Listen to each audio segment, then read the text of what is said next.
But as long as pet trainers were involved in a battle between spirit beasts, the outcome couldn't be determined purely by the spirit beast's grade. When pet trainers were involved in a battle between spirit beasts, the outcome was actually unknown. An outstanding pet trainer's role wasn't just to direct the battle and assist the spirit beast in winning. Directing the battle was only secondary. The more important thing was to help the spirit beast discover the opponent's flaws in battle, and to quickly react and formulate a targeted battle plan that could win. The fact that Wei Ji could obtain an SSR aptitude as a pet trainer was enough to prove that his perception was very strong and that his mind was rather nimble. While Loopy Toad was thinking this, the introduction of Dojo No. 3's entrance ceremony had already begun. The male commentator began to introduce the contestants in the commentator's seat.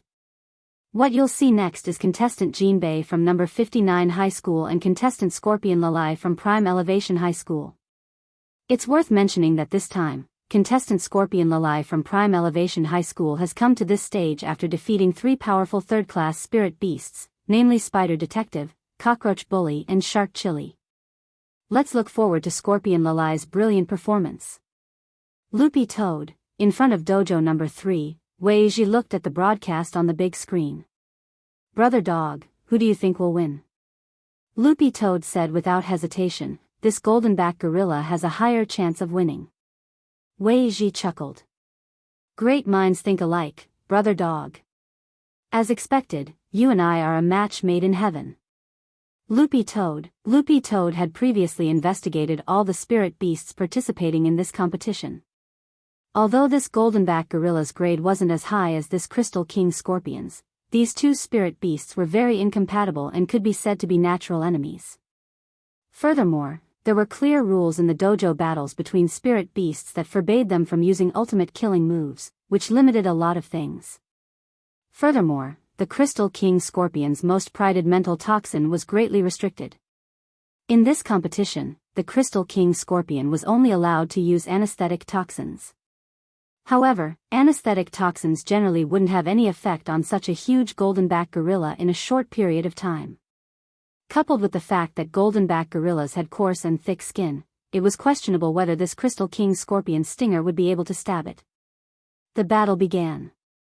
The goldenback gorilla started pounding its chest and stamping its feet. This was a battle roar type of sound wave spell which could be used as a mental deterrent. On the other hand, the Crystal King Scorpion circled around the goldenback gorilla, looking for a place to inject the anesthetic toxin. The pet trainers on both sides fought a battle of wits and courage. The Crystal King Scorpion's pet trainer was constantly looking for an opportunity to attack, but the goldenback gorilla's pet trainer was even more vigilant. As long as the Crystal King Scorpion made the slightest movement, he would immediately warn it. 3 minutes had already passed since the start of the match. There was no physical conflict between the two sides. There's no need to watch, the goldenback gorilla has already won this battle. Wei Ji looked at the time and shook his head straight away. You definitely can't fight a protracted battle with a spirit beast like the goldenback gorilla, which can easily enter a berserk state. It's easy to trigger a berserk state, and the goldenback gorilla's battle roar at the start of the battle is stacking its anger. Once it enters a berserk state, even if the Crystal King Scorpion stings it, it won't matter much. Anyone with the slightest foundation in pet training would know that a berserk spirit beast was basically completely immune to paralytic toxins.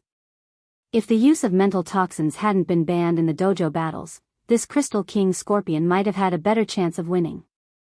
As Wei Ji analyzed the situation, a number of pet trainers nearby looked over in surprise, agreement and doubt. There's 1 more minute before the battle is over. Wei Ji already couldn't be bothered to look at the screen, and instead crouched down to stroke Loopy Toad's dog fur. Miraculously, Loopy Toad realized that it actually didn't dislike it at all, and instead felt a little comfortable. Previously, apart from little Master Ling who had stroked Loopy Toad's fur, anyone else who had touched it would make it feel uncomfortable. But Wei Ji didn't feel this way at all. Grooming a spirit beast's fur before a battle is good for relaxing. Wei Ji stood up after helping Loopy Toad for about a minute. Because on the big screen, the commentator had already officially announced the end of the battle. Since the Crystal King Scorpion's paralytic toxins had no effect, it had been directly knocked out by the goldenback gorilla's mountainous iron hammer, the two pet trainers shook hands and then left the arena. The golden-back gorilla and crystal king scorpion were sent down to have their injuries checked, as was customary in dojo battles. As Wei Ji had predicted, the battle was over in 1 minute. The pet trainers who had questioned Wei Ji earlier all looked at him in amazement. Who on earth is this person? The two S-level pet trainers have come out. Teacher Xia Fei and Teacher Yu Yang. They are both famous pet trainers from the Pet Trainers Guild. The two pet trainers smiled as they walked out of the dojo, and many young pet trainers crowded around them for autographs. But the moment they saw Wei Ji, they were startled.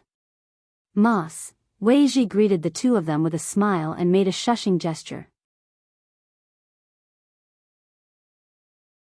Chapter 567. Wei Ji just made a gesture, and the two S-level pet trainers immediately looked away, pretending to be completely careless. Although their gazes had only met for a split second, Loopy Toad could clearly sense the reverence in the two S-level pet trainers' eyes for Wei Ji. Loopy Toad was all too familiar with this look. It was the same expression people in the cultivation circle had when they heard of Ling Jinren and saw Little Master Ling in person. When they were about to enter the arena, Loopy Toad and Wei Ji walked through a very long passageway. There was no one else in the passageway, and Loopy Toad couldn't help asking, "Are those two your disciples?" It felt that they were a little old. As an SSR-level pet trainer, Wei Ji looked very young. Although he was still working hard to make money for the rations of his contracted spirit beasts, it wasn't hard to see that he was a person who took good care of himself. Wei Ji shook his head. "No." Loopy Toad nodded inwardly and agreed. Wei Ji added, "They're my grand disciple." Loopy Toad and Wei Ji's entrance attracted a lot of attention. When they came out of the passageway, Loopy Toad changed into its yellow tights. Last time, the tights had burst open because of the power of sight, and Mother Wong had rushed to make a few more sets overnight. For Loopy Toad, the yellow tights weren't just training clothes, but also battle clothes. That dog is a little interesting. A green-furred dog wearing tights. This is the first time I've seen an Akita, an ordinary dog breed, evolve into a spirit beast. It's probably a hybrid mutation, right? The big screen in the Spirit Beast Assessment Center attracted the gazes of a lot of pet trainers as they discussed it. That was because Loopy Toad was the smallest of the spirit beasts participating in the competition this time. It was even smaller than the Crystal King Scorpion, Scorpion Lele. And this time, Loopy Toad's opponent was Building Materials High School's Flame Tsunami Dog, full name, Flame Splitting Tsunami Dog. As soon as the pet trainers and spirit beasts from both sides entered the arena, everyone was shocked by the stark contrast in size between the two spirit beasts. Compared with Building Materials High School's Flame Tsunami Dog, Loopy Toad was really too small. They're both at 3rd class, but the difference in size is too big. Many pet trainers couldn't help looking at the information on the spirit beasts announced on the big screen.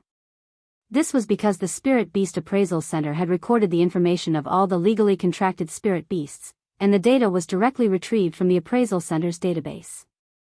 Grade, species, body shape, and even habits were all announced. Flame Tsunami Dog, Flame Dog Family, Flame Tsunami Dog Species. Name, Mad Wave 3 Blade Grade, 3rd grade weight, 200 kg length. 4 meters height. Characteristics, violent, courageous, unrestrained. In the commentator's seat, the commentator said, "As everyone can see, the color of the Mad Wave 3 Blade's fur is very beautiful.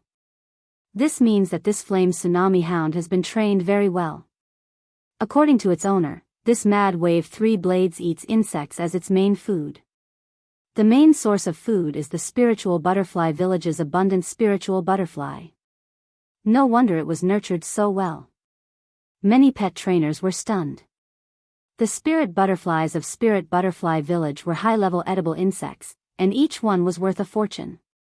A spirit butterfly can be sold for 500 immortal gold bars at most. So expensive? Some newbie pet trainers who had just entered the profession didn't quite understand the market. Will it be enough to eat? For a Flame Tsunami Hound of this size, eating 2 is usually enough. One spirit butterfly weighs 50 kilograms. So heavy, pushing large butterfly weighs 32 kilograms. Loopy Toad's information was then displayed.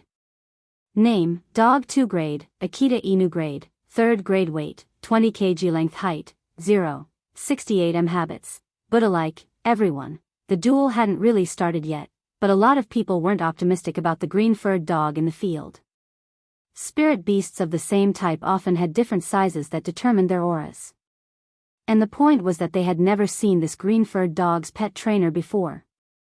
He didn't seem to be very famous. Hearing that someone was trying to find out Wei Ji's identity, Xia Fei and Yu Yang broke out in a sweat and whispered to each other. Why, is Shishizu here? Who knows, he's probably short on money again, but if Shishizu is so awesome, why is he so unpopular?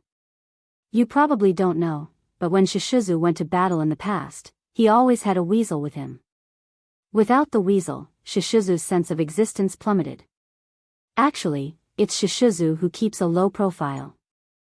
A big part of the reason why he's short on money is that he doesn't want to participate in those fake commercials. A few years ago, that red hair medicinal wine company asked Shishizu to endorse it. When Shishizu found out that the wine contained the bone of a spirit leopard, which is a state-level second-class protected spirit beast, Shishizu was so angry, he was later suppressed for a period of time because of this. At that moment, someone suddenly remembered that these two people were still there, so they turned to look at them. Teacher Xia Fei and Teacher Yu Yang, what do you think? Which side do you think will win? In the end, neither of them said anything, and just shrugged and turned to leave. For them, there was already nothing to see in this match. They didn't know how strong that green-furred dog was, but since Wei Ji had taken a liking to it, its fighting strength definitely wasn't weak. Moreover, they had heard rumors that Wei Ji was going to help a friend participate in the competition, but the problem was that they had no idea that Wei Ji was going to participate in the same event as them. A match between SSR-level pet trainers and their granduncle master at that. What was there to see? With a whistle, the duel officially began. Standing behind Loopy Toad, Wei Ji carefully observed the flame tsunami dog's movements and tried to find a flaw as he calmly analyzed the situation. Brother dog, be careful. This flame tsunami dog can use a flame-throwing spell, but it takes a long time to cast it. My suggestion is to attack quickly and end the battle quickly. This was probably Loopy Toad's first time fighting its own kind. It paid close attention to the flame tsunami dog's every move, and in the end, the dog snorted disdainfully. This was beast language, and only Loopy Toad could understand it. However, its attitude was so obvious that even many of the cultivators watching could tell, Loopy Toad was being despised by this flame tsunami dog. Woof! Woof! Woof! The flame tsunami dog let out a battle howl, and Loopy Toad felt a strong wind sweep past it. This was the sound wave slash that came with the battle howl, and it was so fast that even many of the cultivators present didn't have time to react. Loopy Toad didn't know if it was because of its recent training with sheep and Jinka, but not only did it feel that this flame tsunami dog's howl was weak, this sound wave slash was also very slow. Loopy Toad felt that the time it took for this sound wave slash to float past it was enough for it to take a piss. It was very obvious that this flame tsunami dog, Mad Wave 3 Blades, was testing Loopy Toad's strength with contempt and provocation. But when he saw that Loopy Toad had actually easily dodged the sound wave slash, Mad Wolf 3 Blades' expression changed slightly. Wei Ji was a little unhappy. Brother dog. We won't lose. You howl too. Howl back. Okay. Loopy Toad nodded inwardly, that was exactly what it wanted. At that moment, everyone's eyes were focused on the green-furred dog in the field. After the latter got into position, it suddenly looked up and roared. Oh, whoa, wait. Oh, whoa. Everyone, Wei Ji was extremely satisfied. As expected of Brother Dog. Its howl was very distinctive.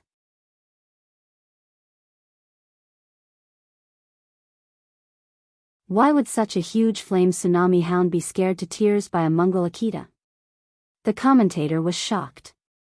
Contestant 3 Reckless, can you still fight? Please bring out your brave and fearless fighting spirit. The competition could not end like this. This is a live broadcast. 3 Reckless covered his dog face. I can't anymore, woof. Don't, woof. I really can't anymore, woof. Hurry up and find someone to carry me away, woof, otherwise, it'll really be too late, woof. The commentator was very angry. Contestant 3 Reckless.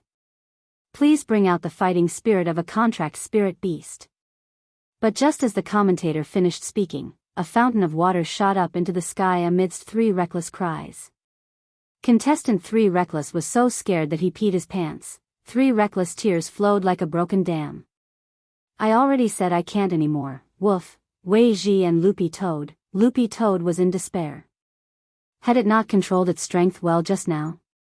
It shouldn't have. But why had the flame tsunami hound been scared to this extent? Loopy Toad withdrew its aura and slowly walked toward 3 Reckless. It was as if Thrice Reckless had seen a primordial beast approaching him, and he actually fled the arena with a long stream of tears streaming down his face. This was probably the legendary running away in tears. The commentator had a helpless expression on his face. Because contestant 3 Reckless has lost his ability to fight, contestant Dog 2 wins this match. In the players' lounge after the match, Wei Ji watched the replay of the match and was puzzled no matter how he thought about it. Brother Dog, what did you do just now? He clearly thought that Brother Dog's "awoo" was very cute. But why had it scared the flame tsunami hound to this extent? Loopy Toad, I don't know, I'm also in despair, Wei Ji frowned. If Brother Dog didn't use its full strength, but was still able to scare this flame tsunami hound to this extent, I'm wondering if it was because of an external object. For example, a magic treasure? In general, there were no restrictions on the use of treasures in the competition between spirit beasts. Spirit beasts could use their own treasures during the battle. However, under normal circumstances, there was no need to use such treasures, so there was no opportunity to use them. Loopy Toad was blank at Wei Ji's reminder. Could it be because of the Bone King? Although Fatty Luo had already refined the Bone King into a magic treasure, its original material was Dog Saint's bone. Loopy Toad opened its mouth and took out the emerald green Bone King with the swallowing spell. I think it's probably because of this. This magic weapon was refined from the Bone King that you gave me back then. Because Wei Ji and it were very familiar with each other, and it was Wei Ji who had originally given it the Bone King, Loopy Toad felt that there was no need to hide it at all. Brother Dog refined the Bone King into a magic treasure? Wei Ji was also blank when he saw the Bone King. To be honest, the vice president had a lot of treasures in his collection, but Wei Ji had only taken a fancy to this one back then because he felt that it wasn't simple. He hadn't expected that he would actually pick up a treasure.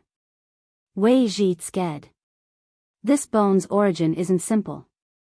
Maybe it's the bone of some high-class spirit beast, and Brother Dog has refined it into a magic treasure. Brother Dog carries it with him everywhere, which is why the other spirit beasts are so afraid of it. Loopy Toad basically agreed with Wei Ji's answer. It was most likely because of the Bone King that the flame tsunami hound had been so scared. This was the bone of Dog Saint, the supreme leader of dogs. If even a little of its aura seeped out, it would probably intimidate other dog-type spirit beasts of the same species. But Loopy Toad currently didn't know whether the Bone King had the same deterrent effect on other spirit beasts, since it was possible that it was only effective on dog-type spirit beasts. Loopy Toad decided to experiment a little later in the fight. What are the characteristics of the Bone King now? Wei Ji asked. Whatever it wants, Loopy Toad replied. It has a very unique spatial characteristic. Wei Ji sighed with emotion, and at the same time, a lot of ideas popped into his head. Brother Dog, can you show off the Bone King in the fight later? I want to do an experiment. Wei Ji looked at the final spirit beast showdown. Chapter 569.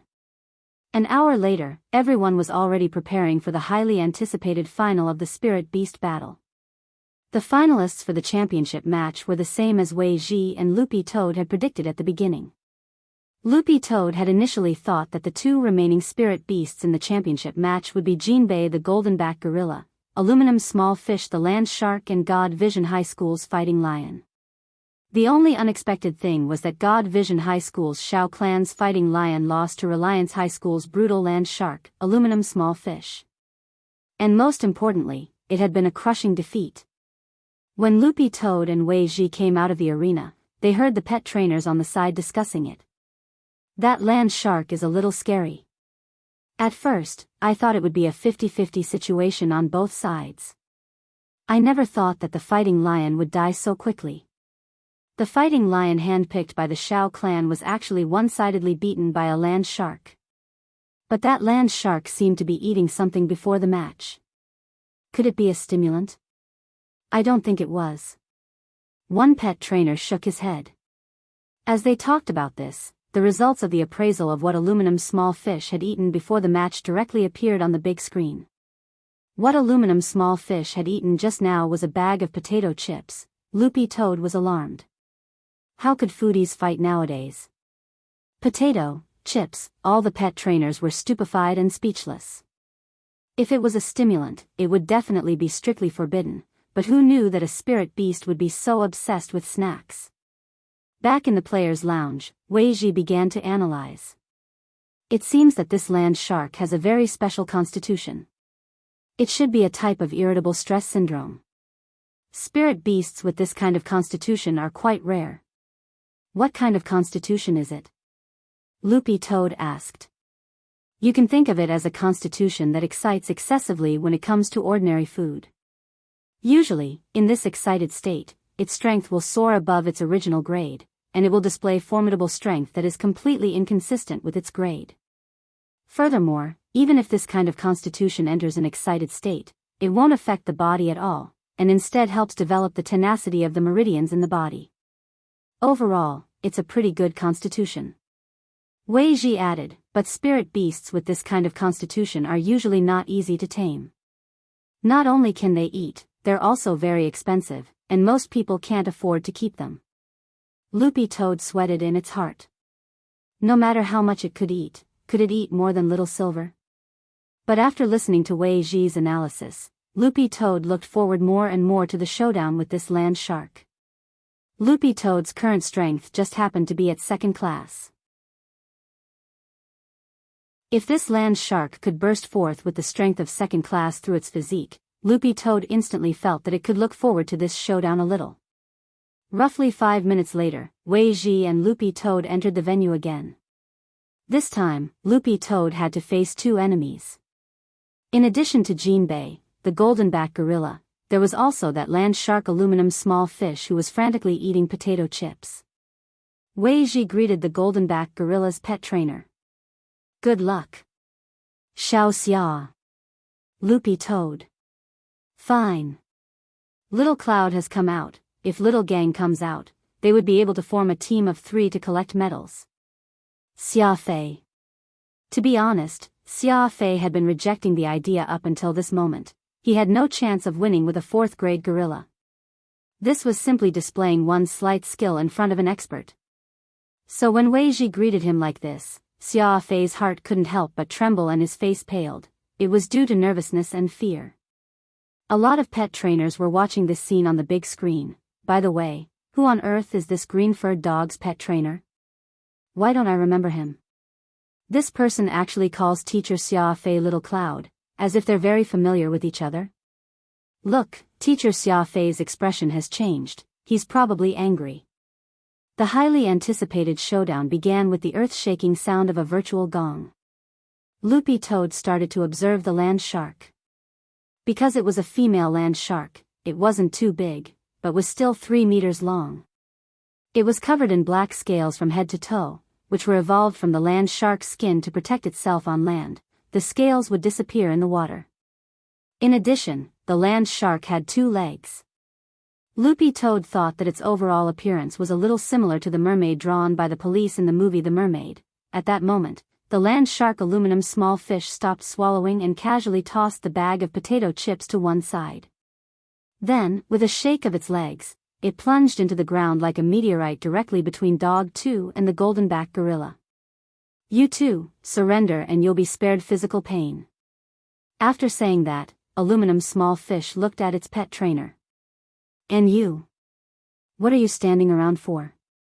Hurry up and order takeout. This old lady wants to eat potato chips. This showdown is going to end soon. Let's order first. Everyone was stupefied. When all was said and done, this was a spirit beast with irritable stress syndrome. The pet trainer had no right to speak at all. Wei Ji snorted, completely unconcerned about the land shark's provocation. What a cute little shark. But while it's called a land shark, it's actually more advantageous in a water battle. Water fish, don't you like water? The land shark didn't listen to its pet trainer at all, and after being dazed for a moment, it straightaway became furious. How dare they look down on it? Even if it didn't draw on the power of the water, it was enough. The land shark used its short and lean legs to shake, and immediately, a wave of impatient energy was transmitted from the ground, exploding on the stage. The golden-back gorilla's pet trainer, Xia Fei, immediately said, "Jin Bei, get out of the way." Unfortunately, because of the golden-back gorilla's huge size and the fact that this energy had come from underground was really unexpected, it couldn't dodge at all and was stabbed in the back by this energy that had pierced through the ground. It covered its butt and howled. However, the land shark didn't care about this fourth-level gorilla that couldn't even speak. It was planning to watch Buttface make a fool of himself, but it never expected that Buttface's reaction would be faster than it had imagined. At the moment when the energy was transmitted, Buttface stepped on the ground with his dog paw and immediately intercepted the force, completely cancelling it out. While the land shark was stupefied, its opponent's counterattack came. "Brother dog, use your magic treasure to take it down." Because Wei Ji had said before that he wanted to experiment with the Bone King, Loopy Toad very cooperatively took it out. The moment the Emerald Green Bone Club appeared, there were cries of surprise from all around. Although they didn't know where this Emerald Green Bone Club came from, anyone with a discerning eye could see that it wasn't simple. Because the moment Loopy Toad took it out, both the golden-back gorilla and the irritable land shark subconsciously took several steps back. The land shark stared at this Emerald Green Bone Club in indescribable shock. What was going on?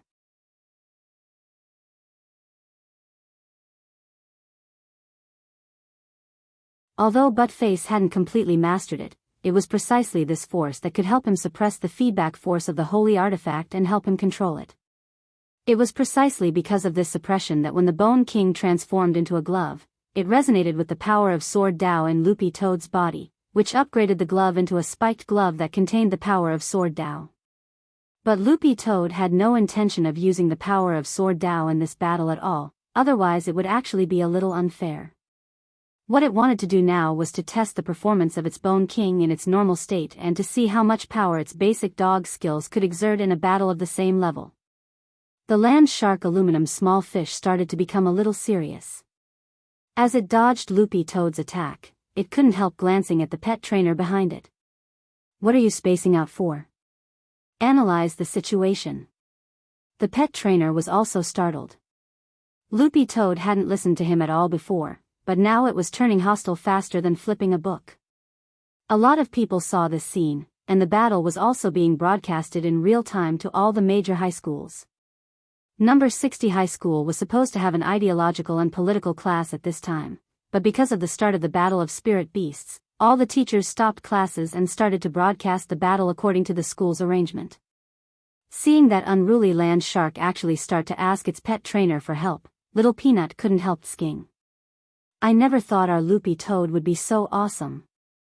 To be able to force Reliance High School's aluminum small fish to that extent. But Loopy Toad's cultivation speed is a little too fast. It hasn't been that long, but it's already so strong." Most of the students in Grade 1, Class 3 didn't doubt Loopy Toad's strength, they were just shocked by Dog 2's cultivation speed. That was because before Dog 2 had officially become a dog, he had been a Demon King. Although he had been killed by Senior Odd as soon as he had landed, a Demon King was still a tribal commander-level figure in the demon race and had been through hundreds of battles. Dopey Gua chuckled.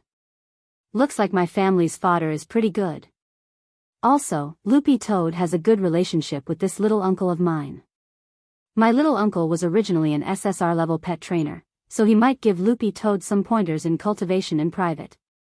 Hearing this, A lot of people in class nodded. This explanation was actually quite reasonable. At the same time, Wang Ling secretly breathed a sigh of relief. Otherwise, he really wouldn't be able to explain how Loopy Toad had become so strong in such a short time after being fostered in his home. But what's that magic treasure in Loopy Toad's hand? Did your little uncle give it to you? Lotus Sun asked. That's right. Dopey-gwa nodded. My little uncle did tell me before that he had given Dog 2 a bone as a gift, but I never thought it would be a magic treasure. Lotus Sun, do you know its grade? Dopey-gwa shook his head. I don't know, I'll ask him later. Super Chin smiled. I think the light effect of this bone is pretty heaven-defying. It's like the light effect of a web-based Dragon Slayer sword. Maybe it's a holy weapon. Wang Ling, Dopey-gwa spread his hands. Don't joke around. My little uncle has to raise so many spirit beasts, he's short on money himself. At most, he'll give him a spirit weapon. He can't afford a holy weapon at all. I was just joking. Super Chin spread his hands. Super Chin pillowed his head. But your little uncle is an SSR-level pet trainer, so why do he know so few people? Dopey-gwa, he's usually more low-key, but the main thing is that whenever he participates in a competition, he always comes in second place. Who would remember second place?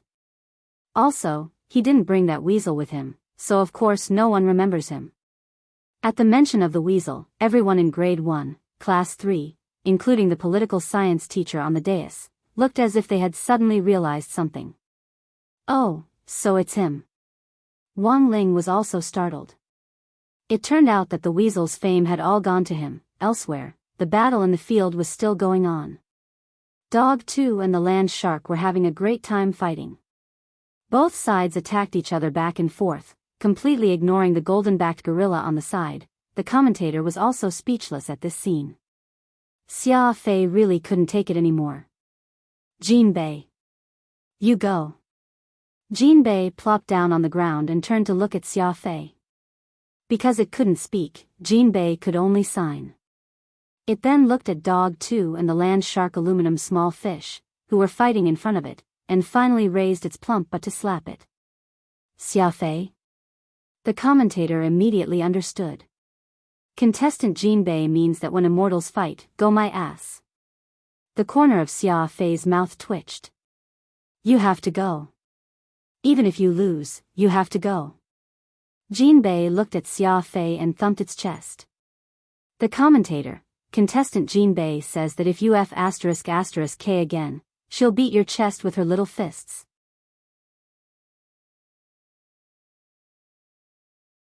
Chapter 571. The golden-backed gorilla was a spirit beast whose strength lay in its coarse skin, thick flesh, and resistance to beatings. Furthermore, once it fell into a prolonged battle, it would enter a berserk state with extremely strong explosive power, so it really wasn't weak at all.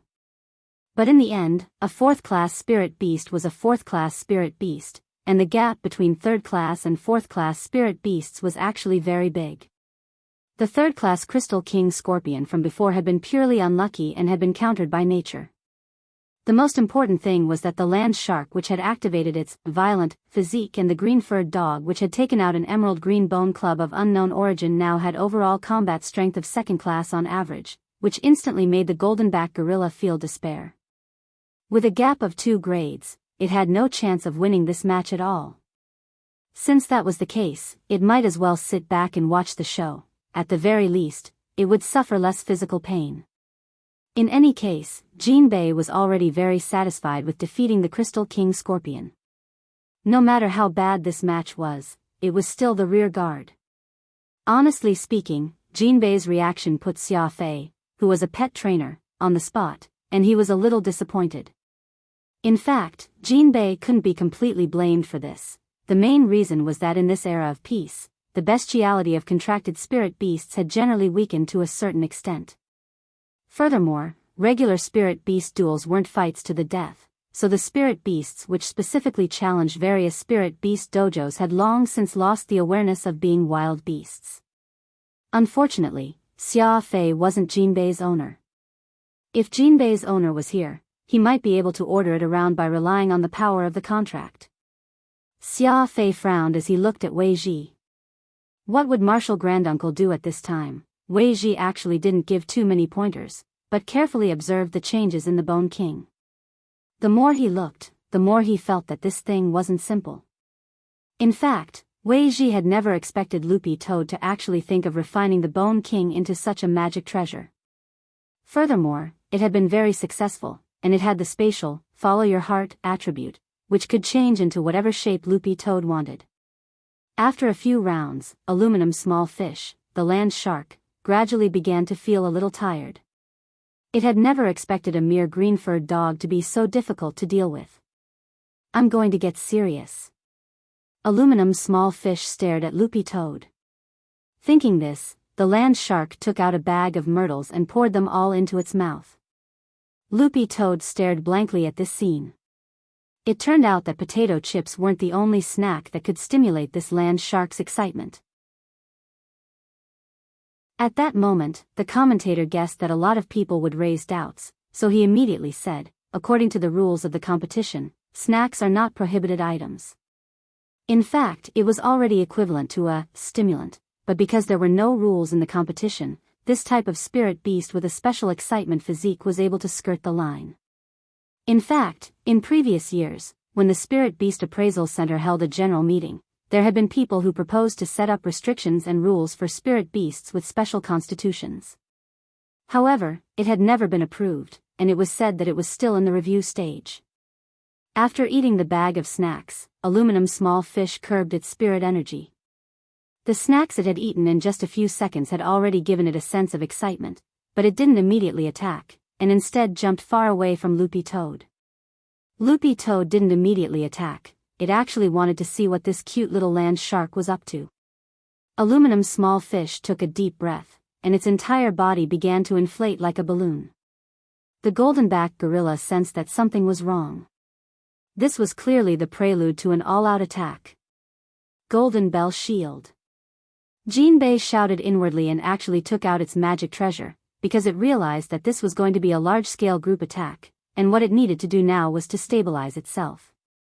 This was a fight between immortals, and Jinbei didn't want to get involved, nor did it want to get hurt, and even more, it didn't want to be directly knocked out of the arena. It was so big, it would actually be a little humiliating if it was knocked out of the arena in one move by these two little things. Although, it was already quite humiliating now, as Aluminum Small Fish continuously sucked in air. Its body grew larger and larger until it finally swelled up into a huge black balloon. Brother Dog, be careful, this should be a sound wave spell attack. Stabilize yourself, don't let yourself fall out of the arena. Seeing this change, Wei Ji immediately relied on his rich commanding experience and on-the-spot experience to guess this land shark's next move, and he immediately warned Loopy Toad. Whether it was him or Loopy Toad, both of them could feel a tremendous amount of spirit power gathering inside this land shark's body. Wei Ji had already instilled his spiritual power into his ears and covered them with his hands. Burp. In the next moment, an earth-shattering burp whistled through the air like a tide, accompanied by a powerful wind that caused the entire arena to shake. The commentator in the booth was incomparably shocked as he watched this scene. This was because this sound wave attack was so powerful that even the glass outside the commentary room had already cracked a little. The enormous burp shook the world, and it was as if countless blades of wind were blowing in the air, lifting up all the bricks and tiles in the arena. All the spirit power in this shrill cry was concentrated on Loopy Toad. Loopy Toad stabbed the Bone King into the arena and gripped it tightly, afraid that it would be sent flying out of the arena by the impact of this powerful sound wave. Compared with the goldenback gorilla, it was really too light, and at that moment, it was only relying on brute force to support this impact. Everyone was stupefied at this momentum. The goldenback gorilla sweated profusely in its heart. Fortunately, it had been quick to take out the magic weapon Golden Bell Shield, otherwise it would have been sent flying right away. Because at that moment, even inside the Golden Bell Shield, Jinbei felt an indescribably powerful pressure that made its body fall back uncontrollably, and it had no choice but to lean forward with all its might. It's a little powerful, Loopy Toad narrowed its eyes and marveled in its heart. This sound wave spell was at least grade 4. The sound wave lasted for a long time and was very powerful.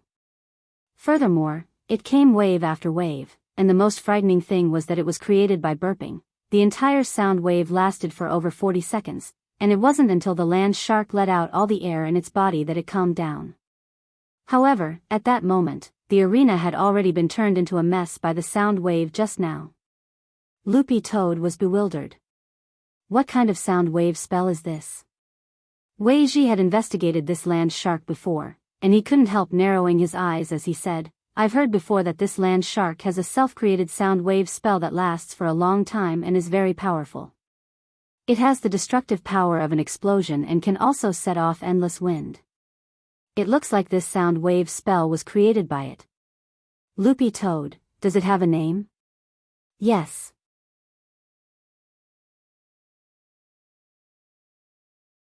Chapter 572. A self-created spell, floating waves belch, and a grade 4 one at that. It looked like this land shark wasn't simple. Not only did it have a special constitution, its identity wasn't simple either. In fact, Loopy Toad had vaguely sensed this from the very beginning of the fight. This land shark's bloodline wasn't simple, it was probably a hybrid, but Loopy Toad didn't know what kind of bloodline it was. It was a pity that little Master Ling wasn't here now, otherwise he would have used the Great Blood Origin spell to sense this land shark, and he would have been able to list out the bloodlines of the 8 nations one by one. Dopigua's parrot, Dopigua, was a super hybrid parrot. Although it wasn't weak, it couldn't control its strength very well because it was a hybrid, and it often had to soak in medicinal baths. Thus, Dopigua hadn't brought it to school during this time. According to the information in the Spirit Beast section of the Cultivation Encyclopedia, land shark's attributes were actually quite balanced, but this land shark gave Loopy Toad a completely different feeling. Its strength and durability were particularly outstanding. Although this was also due to its special constitution, as an opponent, Dog 2 could indeed sense that this land shark was extraordinary. The fact that it could create its own spirit technique was already proof that this land shark's intelligence was very high, far above that of its peers. Loopy Toad frowned. To be honest, it was now a little suspicious whether this land shark was in the same situation as it was.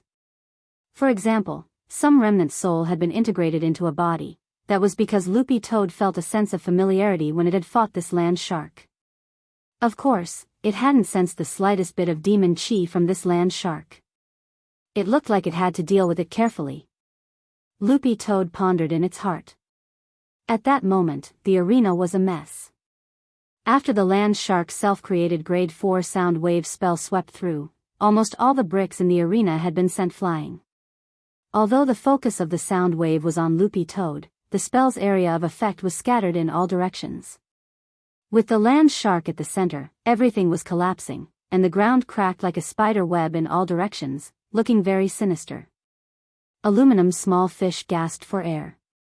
At the same time, it was a little surprised. It was full of confidence that its attack was enough to send this weak green-furred dog flying. Its sonic power had been tested.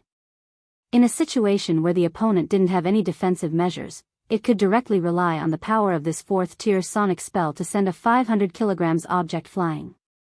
However, this green-furred dog actually managed to persevere. Like a nail, it used that emerald green bone to firmly stick to the ground. It was clearly such a thin and small dog, but it actually contained such a huge amount of power. At this moment, Aluminum small fish was deep in thought. This green-furred dog's origin was not simple. At least, it was not as easy to deal with as it seemed. If it was just a pure hybrid between an Akita and another spirit dog, it would never be this strong. For a time, both sides sunk into silence after the attack and defense of the sound wave spell. At number 60 high school, grade 1, class 3 was in high spirits. Most of them could see that this land shark wasn't easy to deal with. Can our Loopy Toad win? Little Peanut was suddenly a little nervous. A lot of people in class thought that their family's dog too would win easily, but never thought that this land shark would actually be so troublesome. It was hard to say what the outcome of the battle would be, since no one knew what this land shark, which could only create its own 4th-tier sonic spell and was full of all kinds of surprises, would do. Super Chin frowned. He felt that this land shark's background definitely wasn't simple. Throughout the entire process, Wang Ling had been silently watching the battle. After seeing the land shark's self-created sonic spell, his expression didn't change in the slightest. Dopey Guan nudged Wang Ling next to him with his elbow. Wang Ling, do you think Dog 2 can win? Wang Ling didn't say anything else, and just gave a light before he actually took out a 3-5 scroll from his desk and started to look through the questions. For Wang Ling, there had actually been no suspense in this match from the beginning. But at that moment, something changed in the arena again.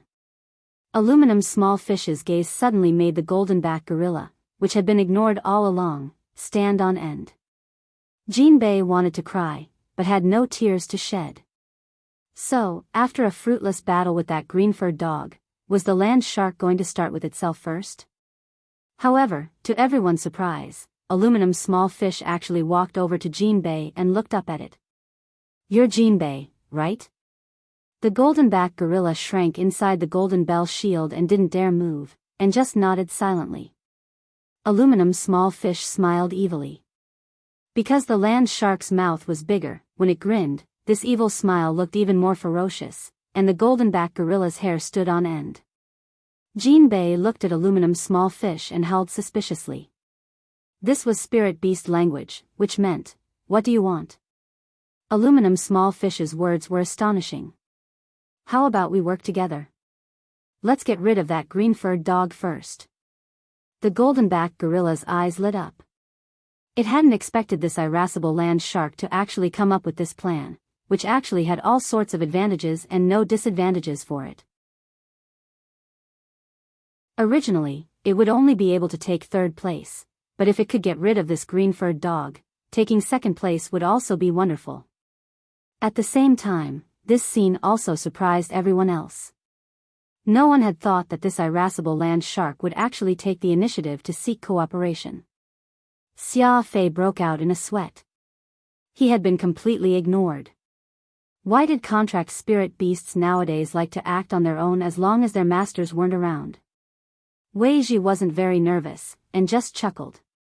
Brother Dog, it looks like this little fish really wants to get rid of you. Loopy Toad wasn't afraid at all, and instead felt very excited.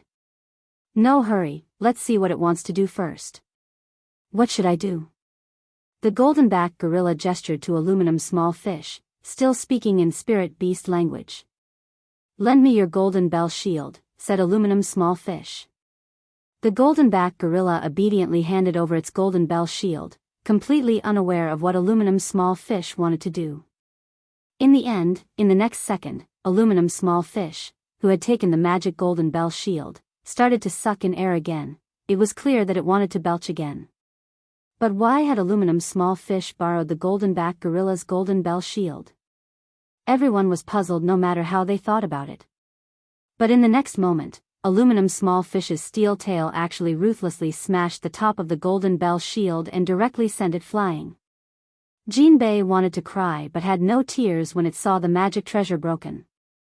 You, brother dog, watch out. At that moment, Wei Ji suddenly guessed what Aluminum's small fish was going to do.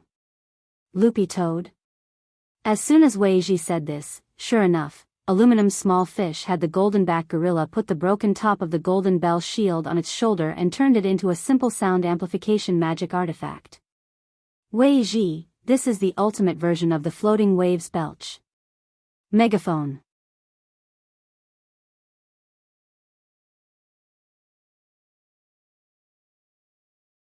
This huge momentum shocked everyone who was watching the battle. The power of the megaphone was like a nuclear bomb. It shot out a huge energy cannon, like a destructive ray, destroying everything in front of it. The entire capital zone was almost blown away by Aluminum's small fish's sound wave. Endless rubble flew up, like countless stars floating in the universe. The offensive of this megaphone could be described as devastating, as if everything had been annihilated and turned into flying ash in a short moment. As Loopy Toad turned to ash, boundless astral winds howled fiercely with the tremendous power of 10 million horses, putting Loopy Toad's body to great test. Aluminum's small fish was quite confident in this attack. It rarely used such a big killer move. However, the strength of this green-furred dog in front of it was beyond its expectations once again. After this powerful sound wave attack, this green-furred dog actually didn't move at all. Aluminum small fish grit its teeth. Was it looking down on it? Or had its attack not had the slightest effect at all? The land shark aluminum small fish couldn't believe the scene in front of it at all. What kind of character was this green-furred dog on Earth? While aluminum small fish was feeling endlessly incredulous, it actually noticed that the emerald green dog beating stick in the green-furred dog's hand had actually changed a little. This proved that its attack just now had indeed been effective. Unfortunately, however, the land shark realized that this emerald green bone stick of unknown origin had actually become even more solid under its ultimate version of the sound wave spell. Then, an even more astonishing scene happened, because Loopy Toad had actually broken the Bone King in two along with the cracks that had been created by the sound waves. But even so, the Bone King's power still hadn't changed much, which delighted Wei Ji on the battlefield. Wei Ji, brother dog. Loopy Toad, Wei Ji, just in time, your bone stick has now been broken in two, hurry up and think of a way to transform. Loopy Toad thought about it carefully. In fact, it had no idea whether the Bone King would still be more powerful after being broken in two. But curiosity drove Dog 2 to make its final judgment. It listened to Wei Ji's instructions and started to fantasize about this broken Bone King turning into what it wanted. After several dozen seconds or so, Wei Ji's eyes suddenly lit up. Brother Dog. Loopy Toad. Wei Ji, hurry up and use the nunchaku, heh. Loopy Toad, meanwhile, elsewhere, Night Chief's investigation was still going on. As the president of Night Chief, Night Ghost Spirit Emperor felt that he had suffered unprecedented shame and humiliation. He was the dignified leader of the number 1 foreign force, but an inexplicable magic treasure had actually smashed off one of his arms. Not only that, even his right-hand man Edmark had been assassinated. This action was undoubtedly a blatant provocation. His severed right arm still hadn't recovered, and the serious injury effect was much stronger than he had imagined. Not only did it inhibit his ability to recover, but it also made Night Ghost Spirit Emperor feel an unprecedented pain in his severed arm.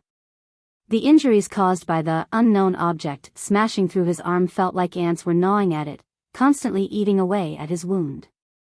Any results from the investigation? Night Ghost Spirit Emperor asked his subordinate next to him.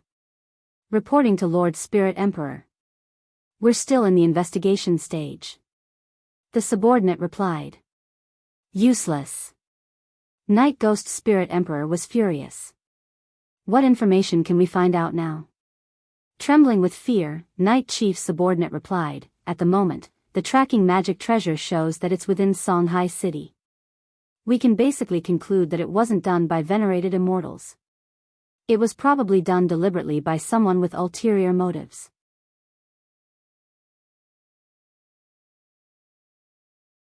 Chapter 574. The battle was still going on. Although the Bone King had cracked from the big muzzle, just now, it wasn't really damaged, which was one of its freewheeling characteristics. It was precisely because the Bone King had the ability to mold a person's imagination into the weapon they wanted, so to put it bluntly, it was like plasticine.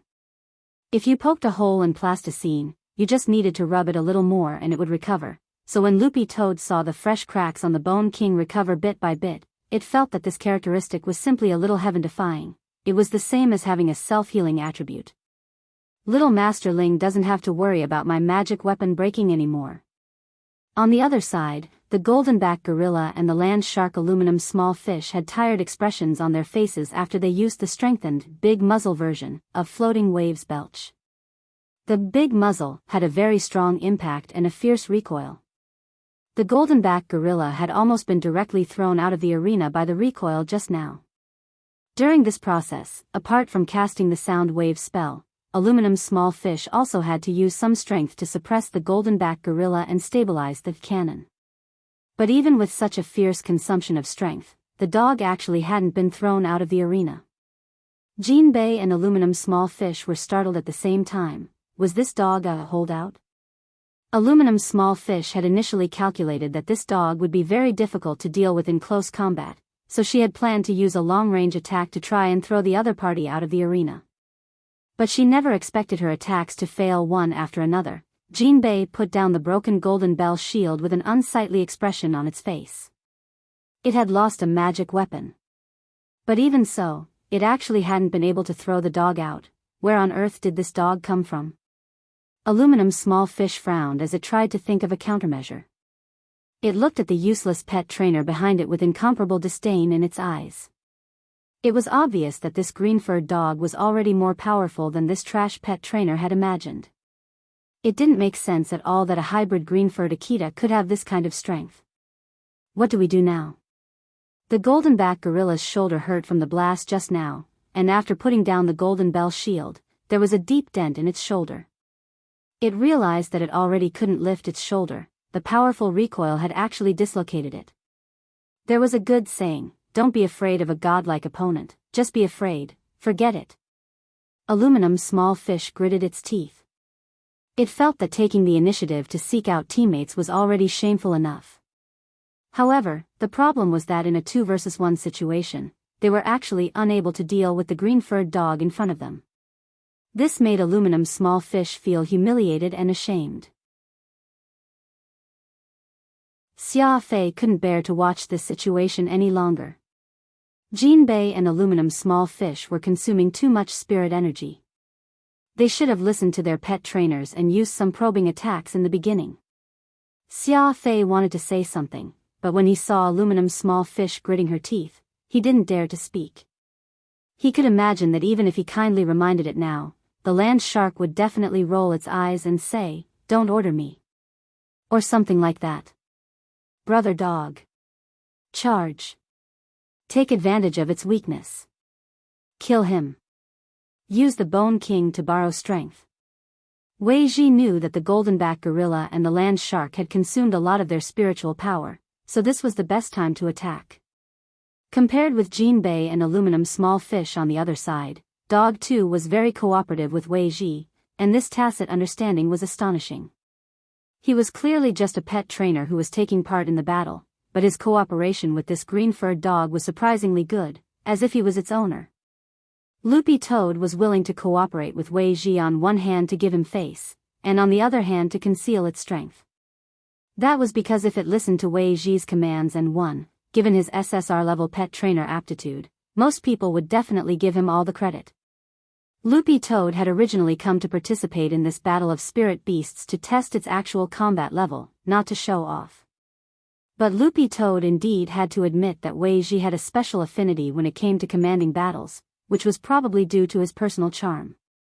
An SSR-level pet trainer's personal charm was also very important.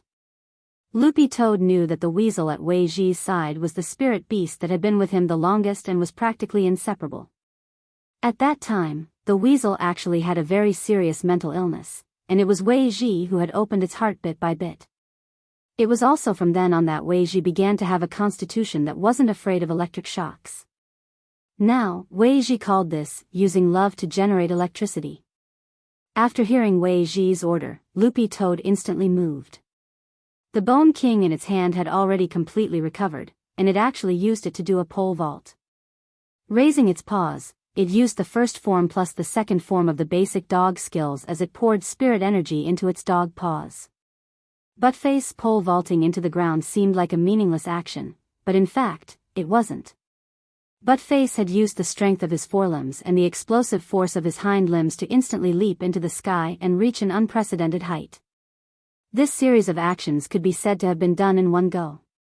Faint green spirit light lingered around Loopy Toad's dog paw, and as it fell from the sky, it split into countless fist shadows with the sound of explosions.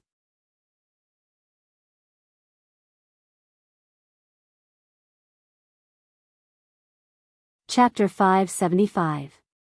It was simply too exaggerated. Buttface's series of dog skills were dazzling, and he won the match in a way that exceeded everyone's expectations. The commentator announced, "Aluminum Small Fish and Jinbei have lost the ability to fight. Contestant Dog 2 wins." Everyone was dumbfounded. They had thought that it would be a tie, but never expected it to be a one-sided victory. At that moment, a lot of people focused their attention on Wei Ji, suddenly feeling that this unknown, SSR-level, pet trainer was something. He had given a lot of instructions in the fight just now, and he had cooperated very well with this green-furred dog. Furthermore, he had analyzed some of the enemy's intentions quite well. But why didn't they have any impression of such a formidable person? Even the commentator was puzzled. Then, the commentator began to flip through the information on domestic pet trainers based on Wei Ji's face. There weren't many SSR-level appraisers, so there would definitely be records on the Pet Trainers Guild's official website. Then, the commentator saw a photo of Wei Ji and a weasel, and when he saw the weasel, he slapped his face in realization. So it was him. That perennial second. But today, it seemed that he had finally taken back first place. The point was that this wasn't a large-scale competition.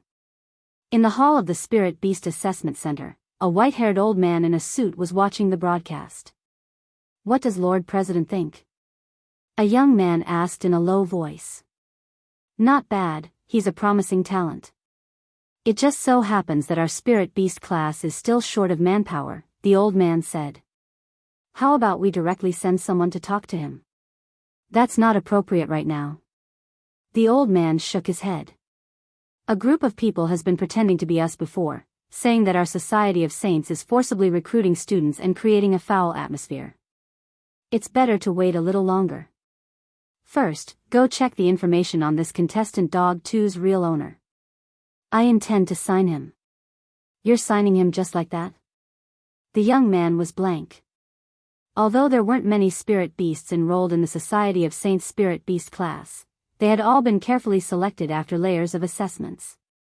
This was because after entering the Spirit Beast class, all the contracted spirit beasts would undergo systematic training and enjoy the resources provided directly by the country. They would be able to enjoy unprecedented treatment in the shortest time possible. Not only would their cultivation speed increase, but most importantly, there would also be a merit system. This merit system wasn't limited to the Spirit Beast class, the entire Society of Saints had it. By carrying out the missions assigned by the Society of Saints, the merit obtained from the missions would be worth it, and the merit could be exchanged for the corresponding cadre position. In theory, as long as one had enough merit points, even a spirit beast could become a district mayor or even a mayor. In the various classes of the Society of Saints, if one's merit points reached the level of a class monitor, they would be on equal footing with the mayor of a city. We're not in a hurry to sign the contract. This time, we have to do our homework and show our sincerity. You can draw up a contract first, the old man said slowly through sound transmission. The rest of the conversation was confidential. The young man nodded. "Yes, sir. I've already drafted the contract for the Spirit Beast class members. It'll be done soon."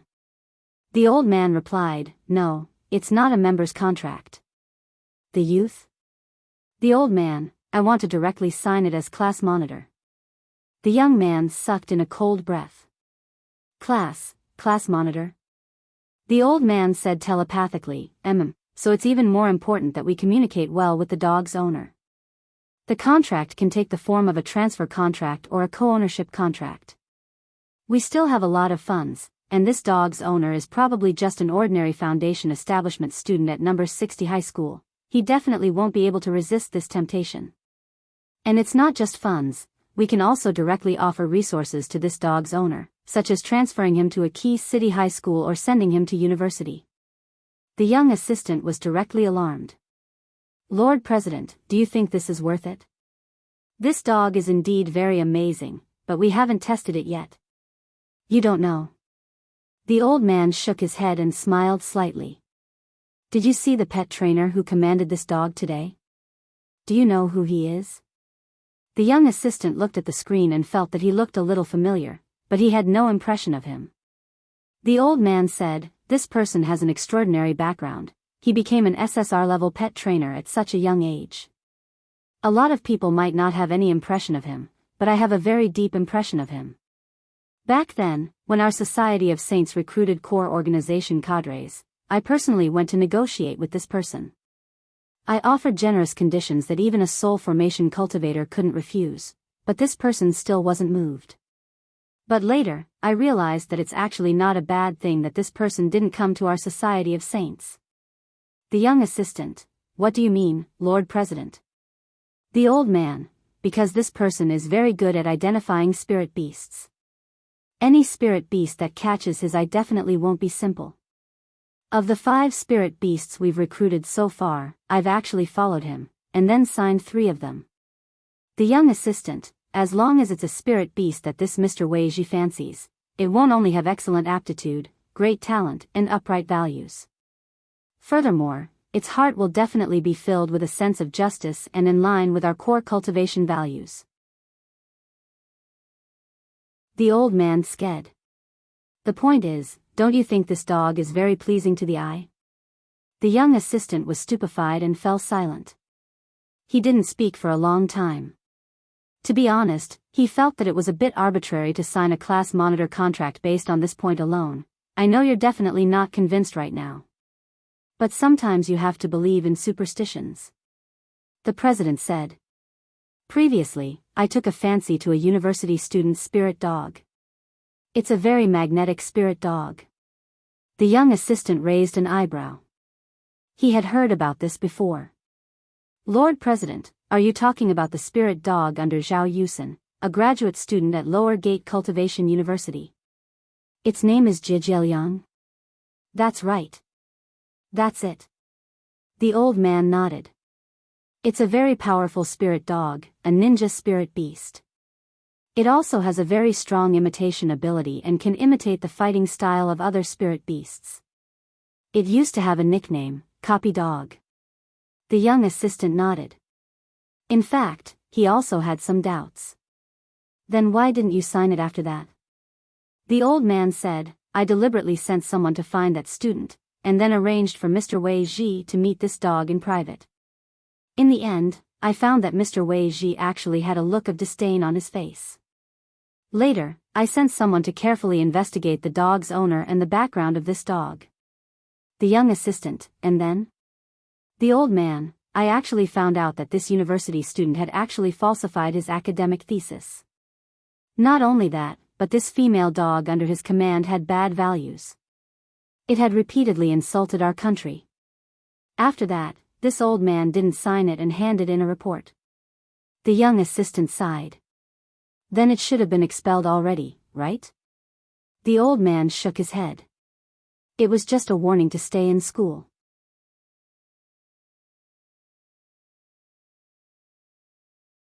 Chapter 576. While the president of the Society of Saints was complaining about this, the young assistant checked the information on his phone in passing. This matter had actually already been exposed online, but it seemed to have been suppressed. Despite all the major media outlets reposting it one after another, the owner of this spirit dog who had posted insulting remarks about the country on an online platform and who had falsified academic papers hadn't been expelled, but had instead been given detention at school with a warning. Interestingly, the young assistant also found another piece of news about 36 high school students who hadn't gone to bed in time and had been persuaded to leave school. In the end, after their parents pleaded on their behalf, they were also given detention at school with a warning. The seriousness of these 2 matters was completely different, but the severity of the punishment was the same. The young assistant felt that when these 2 matters were strung together, it was full of holes to complain about. It was actually useless to blame this spirit dog at this time. There was a saying before that a spirit sword was like its master, which meant that when the rapport between a spirit sword and its master reached a certain peak, a sword spirit would be born. A sword spirit's personality would often be more similar to its master's.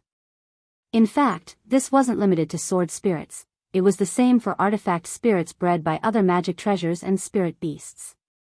Dog spirit beasts were loyal to their masters, and in most cases, the master's 3 views and growth environment would also subtly influence their contract spirit beasts. But this matter had already been exposed online, and the severity of the punishment was actually just a warning.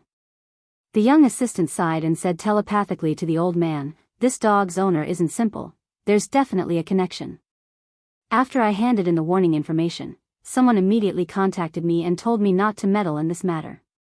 That person's original rank was a little higher than mine. The old man smiled. The young assistant nodded. If it wasn't for the fact that Lord President still hasn't vacated his position as the new president of the Society of Saints, it wouldn't be hard to get rid of this kind of scum. That's right. The old man nodded. But we have to wait for the head of state to announce his new identity. Furthermore, we have to wait for all 6 classes of the Society of Saints, including the Spirit Beast class, to be in place before we make the announcement. The unified statement to the outside world is that the Society of Saints currently doesn't have a president, and is directly under the jurisdiction of Huaxiao Alliance and led by Secretary Dakong. At that time, we won't need to specially hand in information to get rid of this kind of scum, we just need to put pressure on them. The position of president of the Society of Saints was on the same level as that of the 10 generals. This person insulted the country first. Even if he has a backer behind him, he won't be able to run rampant for long. I won't have to deal with him personally, naturally, someone won't be able to. After he had been warned by his former boss, he had silently opened a secondary account and left a message under author Wang Sidu's Weibo. Everyone in the cultivation circle now knew that this author had a huge fan base.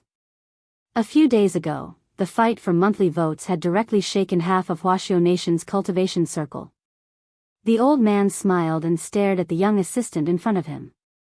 I still need you to keep an eye on the current situation, little Han. I have a premonition that this green-furred dog is very special. In the past, I've never seen Mr. Wei Ji show such a happy expression towards a spirit beast when I was tailing him. The young man named Han Jin nodded and said, "What are you saying, President Fu? Since you have made up your mind, this subordinate will do his best to arrange it." Master. President Fu of the Society of Saints said, "When you find this person's address, you must bring a gift and pay him a visit in person. Make it clear why you're here, and try to keep a low profile and be gentle. If you can't come to an agreement, don't be too anxious. Also, bye.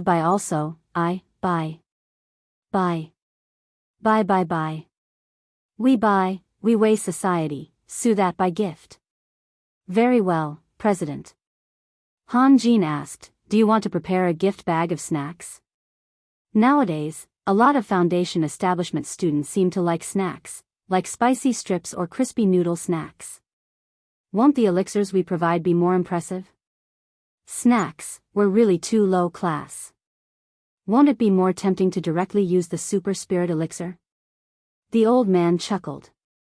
This super spirit elixir was a resource that the government personally allocated to the top scorers of various subjects after foundation establishment cultivators entered Golden Core universities. Normal people absolutely wouldn't be able to resist this temptation.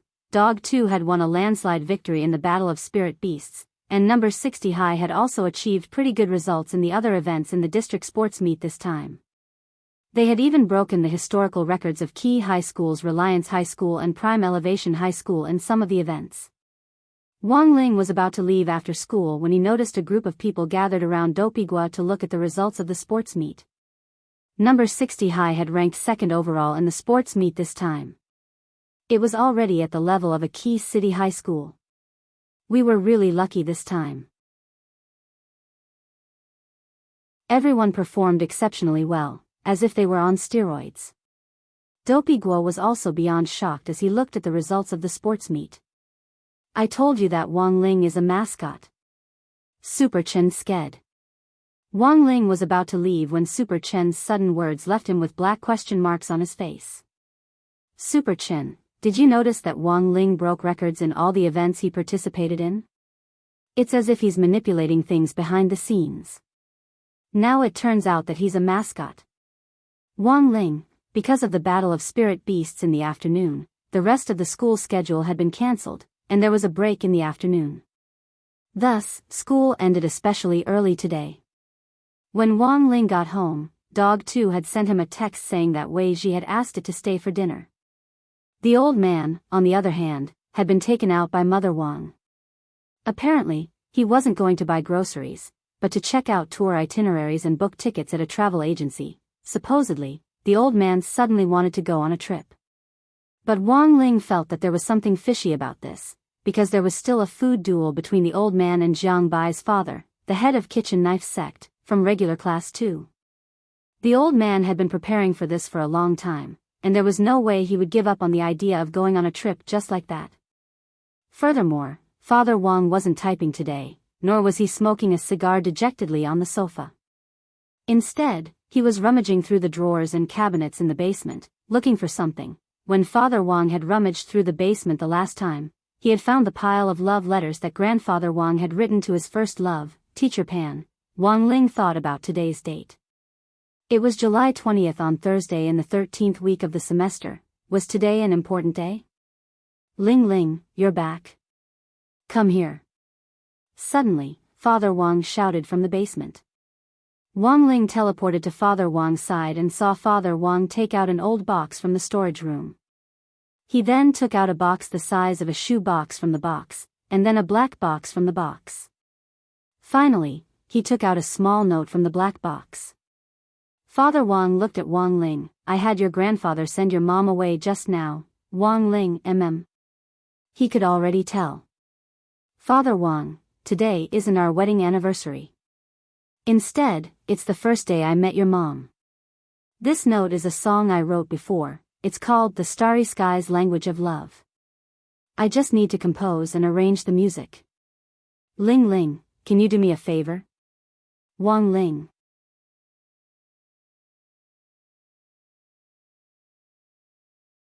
Chapter 577. Father Wang had written these lyrics the first time he had met Mother Wang. Actually, Wang Ling had never really understood their love history. However, the relationship between an old married couple had always been pretty good, and it was actually very normal for them to stumble. But Wang Ling felt that the number of times Father and Mother Wang had quarreled since he was young could be counted on his fingers. Wang Ling had wondered whether today was their wedding anniversary, but when he looked at the time, it didn't seem right. Now that he heard Father Wang say this, Wang Ling was suddenly enlightened. He could even remember the first day they met. It seemed that it had been love at first sight back then. Lyrics of The Starry Sky's Language of Love. Walking alone in this world, does it seem a little lonely watching the Big Dipper and the cool night breeze? How I wish I had you with me. Our memories are in the night sky. Remember when I interpreted the language of the stars with you? What mystery is there in liking? What mystery is there in liking throwing everything away? It seems there is only confusion. When I was young, I watched the meteors fill the sky, always thinking of who could accompany me walking through the forest with you to the precipice, watching the starry sky shine on my hometown in the wind. Only after many years do I understand why the starry sky is colored, because we are together. Want to take you to compose the language of love in ink, holding my breath as I wander the galaxy. Wang Ling glanced at the lyrics Father Wang had written and marveled at his writing in his heart.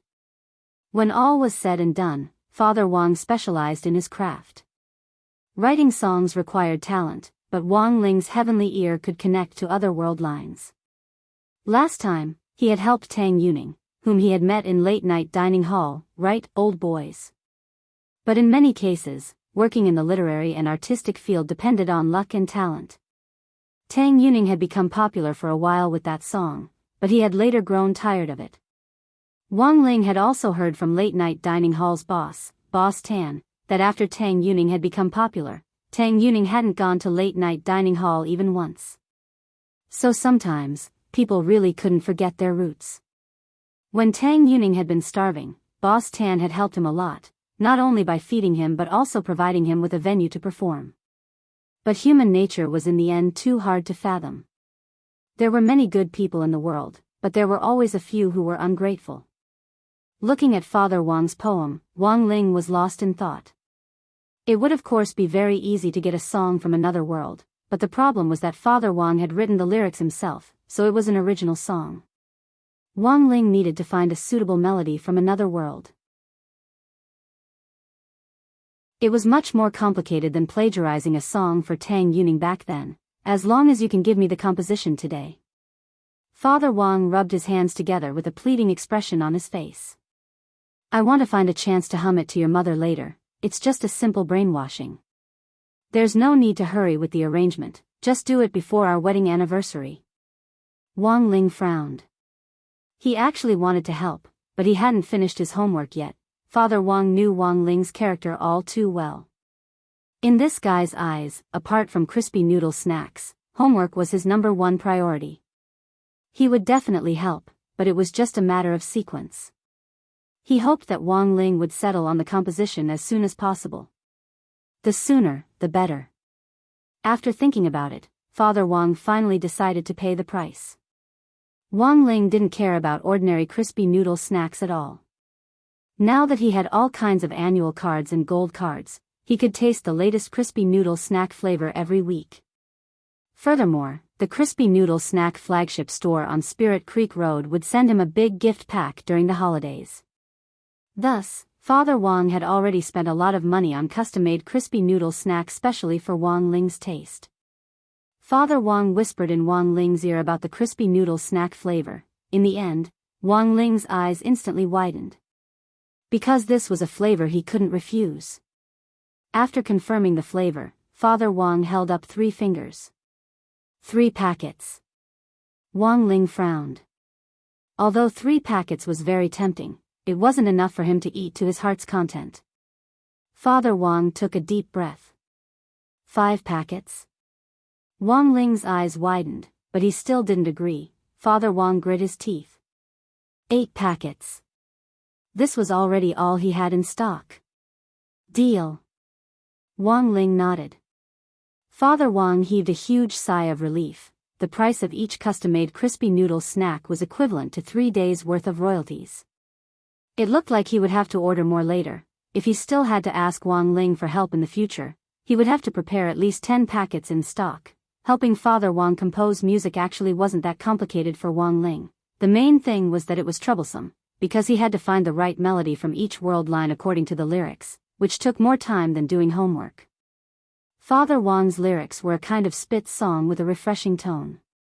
What was a spit song? It was the kind that didn't burn the brain, and the melody was especially brainwashing. One of the biggest characteristics of this kind of song was that it was very contagious, and anyone could hum a few lines to it. But it wouldn't work in a music competition, because it wouldn't be able to show off one's singing skills at all. However, a lot of the popular songs on the market now were spit songs, such as Buddhist Girl and I Am Willing, both of which were spit songs. Wang Ling pricked up his ears, and the heavenly ear ability scanned countless world lines as if it was receiving radio waves. In the end, he found a singer called Old is Old, who sang a song whose melody just happened to connect with Father Wang's, The Starry Sky's Language of Love. Number 60 High School had music classes, and Wang Ling himself could play the guitar, so he immediately wrote down a score based on the melody and lyrics, and then sent it to Grenade-throwing Senior Immortal. Grenade-throwing Senior Immortal had sung that magically altered version of Take You on a Journey before, and Wang Ling had felt that Grenade-throwing had a talent for singing. When Grenade-throwing Senior Immortal saw the score and the lyrics, he was stunned, and hurriedly wrote back to Wang Ling, Brother Ling, who wrote these lyrics? Wang Ling typed back, Senior Wang wrote them. Grenade-throwing Senior Immortal replied almost at the same time. Damn! This is simply the work of a genius. Senior Wang's song, this melody. These lyrics. Shocking the world and making the gods weep. My scalp goes numb, my thighs tremble, and I get goosebumps all over. Listening to it makes me want to fall in love. Wang Ling. Could this bootlicking be any more obvious? But to be honest, the melody of this song was pretty good. At the very least, it was very brainwashing, and it was indeed very cheerful. When do you want this song? Grenade-throwing Senior Immortal asked. Wang Ling's answer was concise. Right away. Grenade-throwing Senior Immortal, good. I'll sing it right away. About 5 minutes later, Wang Ling sent the composition file to Father Wang. Father Wang was startled when he heard Grenade-throwing Senior Immortal's voice, and he hurriedly turned around to look for Wang Ling. Is this Little A's song? Wang Ling nodded. Father Wang was shocked. Damn! This singing was too good. This voice. This singing. Shocking the world and making the gods weep. My scalp goes numb. Wang Ling.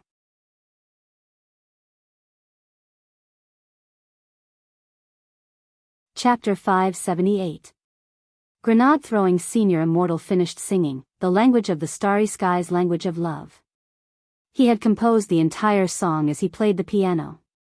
His voice was very clear and beautiful, and Little Silver was dazed when he heard it and couldn't help coming over to watch. Although Little Silver had heard that Grenade-throwing senior immortal could sing pretty well, he hadn't expected him to actually sing so well. His voice was really sweet. He was clearly thousands of years old, but his voice still sounded like that of an 18-year-old boy experiencing his first awakening of love. There were a lot of spells and elixirs in the cultivation world to beautify one's voice, but the effects of these spells and elixirs were the same as Nanhan country's plastic surgery, and they were all the same. Currently, the most popular singers in the entertainment industry relied on their unique voices to become popular. Everyone's voice was different, and they had to have their own characteristics to become popular. Grenade-throwing, you sing pretty well. Little Silver leaned against the wall and folded his arms as he listened happily. Grenade-throwing senior immortal closed the lid of the piano and sighed. I actually wanted to debut before, but I gave up. Little Silver didn't understand. Why? Grenade-throwing senior immortal took a deep breath. Because I'm too strong. I have to give young people a chance. Little Silver, Grenade-throwing senior immortal, if I debut, Fang Jialuan and Zhou Wenshan won't be a problem, Little Silver. Did you write this song? Grenade-throwing senior immortal shook his head. Senior Wang wrote it for his wife, Brother Ling composed the music, and I sang a short demo. So it was written by Master's master. Little Silver's eyes lit up. Recalling the melody just now, he suddenly looked a little envious. How romantic, it reminds me of a poem. I've been studying Huaxia's ancient culture recently, it's really broad and profound. Grenade-throwing senior immortal raised his eyebrows. Tell me about it. Little Silver blurted out, 100 years of cultivation crossed the same boat. Hearing this, Grenade-throwing senior immortal was about to praise Little Silver for his slight improvement in understanding of modern human culture. In the end, Little Silver paused before continuing, 1,000 years of cultivation, Astro Boy, Grenade-throwing senior immortal. That night, Loopy Toad had dinner at Wei Ji's house. When it followed Wei Ji in, the security guards at the ground floor of the family apartment looked at it with smiles on their faces, brimming with enthusiasm. This was a dog that had been personally chosen by the marshal, so no one dared to show a sour face. Actually, Wei Ji felt that Loopy Toad had a special affinity. At first glance, the color of this dog's fur was a little strange, but the more he looked at it, the more he liked it. Passing by the apartment block, Loopy Toad saw an old mother carrying a basket. Little Wei, did you bring your dog friend here to play again? Yes, Aunt Zhao. Wei Ji greeted the old auntie. Loopy Toad raised its head to look at this Auntie Zhao, and was immediately on guard because it felt that this person was very strong. As a spirit beast, Loopy Toad could almost immediately sense this aura rather than aura. It felt that this old auntie's identity was not simple. But the other party didn't pay much attention to Loopy Toad, and instead smiled at it as if it were an old friend. Loopy Toad guessed that the news about Marshal Jiang giving it special privileges at the door last time had most likely spread in the apartment. There were a lot of old aunties and uncles in the family apartment, and when they had nothing to do, they liked to discuss this kind of daily gossip. Who was Marshal Jiang? Everyone in the family apartment knew that he was Battle Saint, one of the 10 founding generals. Every word he said had weight behind it. Loopy Toad was silent. It didn't know whether this was a good or bad thing. In any case, it felt that after following Little Master Ling for a long time, it would sometimes think that it was better to keep a low profile. In the end, it was this Aunt Zhao who smiled at it, then paused to stroke the soft fur on Loopy Toad's head. Your dog friend looks a little nervous. A very fresh spirit energy spread out from this Aunt Zhao's palm, and Loopy Toad actually felt very comfortable. Damn, so comfortable. As expected, this old auntie wasn't simple. Looking at Aunt Zhao, Loopy Toad wanted to say something, but didn't know how to say it. Don't worry, Little Wei's friend has a good character and a good beast. Aunt Zhao said. Everyone in our apartment watched Little Wei grow up. Old Jiang greeted you at the door last time, so you can be more casual in the apartment from now on. It's no big deal. So don't be too nervous, we should be the ones who should be nervous. Wei Ji, what's wrong, Aunt Xiao? Aunt Xiao, how old are you? Have you ever brought a girlfriend to the apartment in so many years? We now seriously suspect. Wei Ji, Auntie, I don't have such strong tastes. Aunt Xiao, that's good, Loopy Toad. Where are you going, Aunt Xiao? Asked Wei Ji. I just got a call from old Jiang of the neighborhood committee. He said that foreign forces have invaded the border, and he wants me to hurry over to deal with it. He's busy right now and can't leave. Aunt Xiao covered her mouth and smiled. I'll be back soon. Wei Ji nodded as if this was normal. Be careful, Aunt Xiao. Don't worry, I'm not using this basket to buy groceries. Do you know the flying guillotine? This basket is an improved version of the flying guillotine. It's the kind that can be thrown out to directly harvest people's heads. But in order to weaken the enemy's guard, I modified it to look like this, said Aunt Xiao. Loopy Toad felt that this Aunt Xiao was talking about something very scary with a calm expression on her face. Because she was in a hurry to deal with this important matter, Aunt Xiao didn't drag Wei Ji out to chat for too long this time. This could already be considered being merciful. Sometimes, Wei Ji was afraid of running into some overly enthusiastic old aunties and uncles in the apartment, otherwise he wouldn't be able to go back for at least half an hour. After this Aunt Xiao said goodbye to Wei Ji, Loopy Toad watched her walk to the entrance of the apartment before her figure flickered and she directly disappeared. Who is this auntie? Loopy Toad was very curious about this mysterious old auntie. Aunt Xiao was Uncle Zhang's secretary back then, and has always worked for him.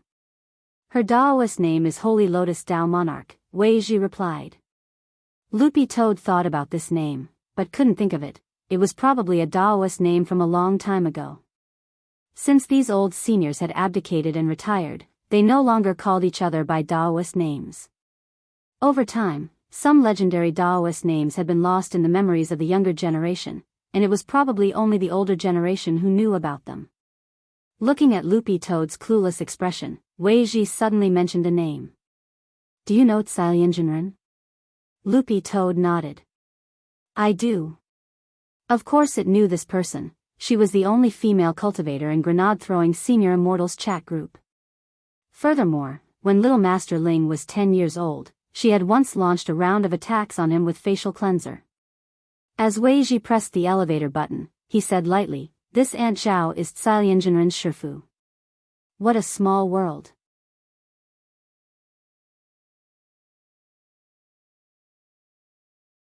Chapter 579. When it arrived at Wei Ji's house again, Loopy Toad already didn't feel as unfamiliar as it had at the beginning. This was because Wei Ji, this invisible nouveau riche, was connected to 4 households, and he had set up all kinds of ecological environments inside, which made the entire house look very complicated. If Wei Ji hadn't led the way at the beginning, Loopy Toad really wouldn't have been able to get its bearings. But this time, Loopy Toad was already completely familiar with the place. When it entered, Loopy Toad saw the pushing large butterfly fly over and perch on Wei Ji's shoulder, which he couldn't help sinking a little. After not seeing it for a while, this pushing large butterfly had grown heavier again. It had obviously been raised very fat by Wei Ji. The pushing large butterfly was a kind of economical and practical spirit beast. Its attributes were relatively balanced, and its biggest characteristics were its loyalty and practicality. The sleeping powder and tranquilizer powder on the pushing large butterfly in particular were very useful when it was training in the wild, and it was very suitable for pet trainers to take out for training. Of course, the highest grade a pushing large butterfly could reach wouldn't be too high, and was at most 3rd class. But it was a different story if it could become a butterfly emperor. The pushing large butterfly in Wei Ji's hand clearly had the bloodline of a butterfly emperor, otherwise Wei Ji wouldn't have taken a liking to it so easily. This was a common spirit beast that pet trainers liked to use in the early and middle stages. But Wei Ji was an SSR-level pet trainer, and he was raising a spirit beast that could be called a novice level, so Loopy Toad felt that this pushing large butterfly definitely wasn't simple. And sure enough, it was just as Loopy Toad had expected. After the pushing large butterfly rested on his shoulder, Weiji looked at the stamen of the tyrant spirit flower that the pushing large butterfly had rested on previously. This tyrant spirit flower had been specially cultivated by Weiji indoors. The nectar that the tyrant spirit flower secreted every day was the pushing large butterfly's food. Loopy Toad moved closer to take a look, and found that there was actually some cotton candy-like silk mesh on the flower's petals. This was the pushing large butterfly's nest. As expected, it has the bloodline of a butterfly emperor. Loopy Toad sked. Among pushing large butterflies, only a butterfly emperor could do this kind of thing. Of course, this is a spirit beast that I signed. Weiji looked at the new nest on the flower petal and was rather delighted. Among the adult pushing large butterflies, only the pushing large butterflies with the bloodline of the butterfly sovereign have the ability to build nests. When the nest is 90% built, it will attract many young pushing large butterflies to follow it. If they can attract the pushing large butterfly that also has the butterfly sovereign's bloodline to complete the last 10% of the nest, the two pushing large butterflies will mate. At this point, Weiji sighed and used his finger to gently touch the pushing large butterfly's brightly colored wings on his shoulder. However, there are too few pushing large butterflies with the bloodline of a butterfly sovereign. Furthermore, a butterfly sovereign is a national-level protected spirit beast. It's actually very rare now. A national-level protected spirit beast. Then the one you're carrying, S-rank pet trainers and above have the right to raise national second-class and third-class protected spirit beasts. SSR rank, no restrictions, Weiji replied quickly. Loopy Toad nodded. I see, I went to many places to find this pushing large butterfly with the butterfly sovereign's bloodline. Weiji seemed to have recalled many things. How did you find it? Loopy Toad stared at the pushing large butterfly curiously. It had come into contact with this pushing large butterfly many times, and it had seen that it was quite close to Weiji, but it didn't know what the story between the two was. Weiji, actually, it wasn't that difficult to sign the contract. It was still very young back then. It was just that it wasn't easy to find out. It was its clan's third prince. It didn't want to inherit the throne, so it left with me. Loopy Toad was stunned. There was this kind of operation? Weiji specially treated Loopy Toad to a big steak from his family Shinfu beef.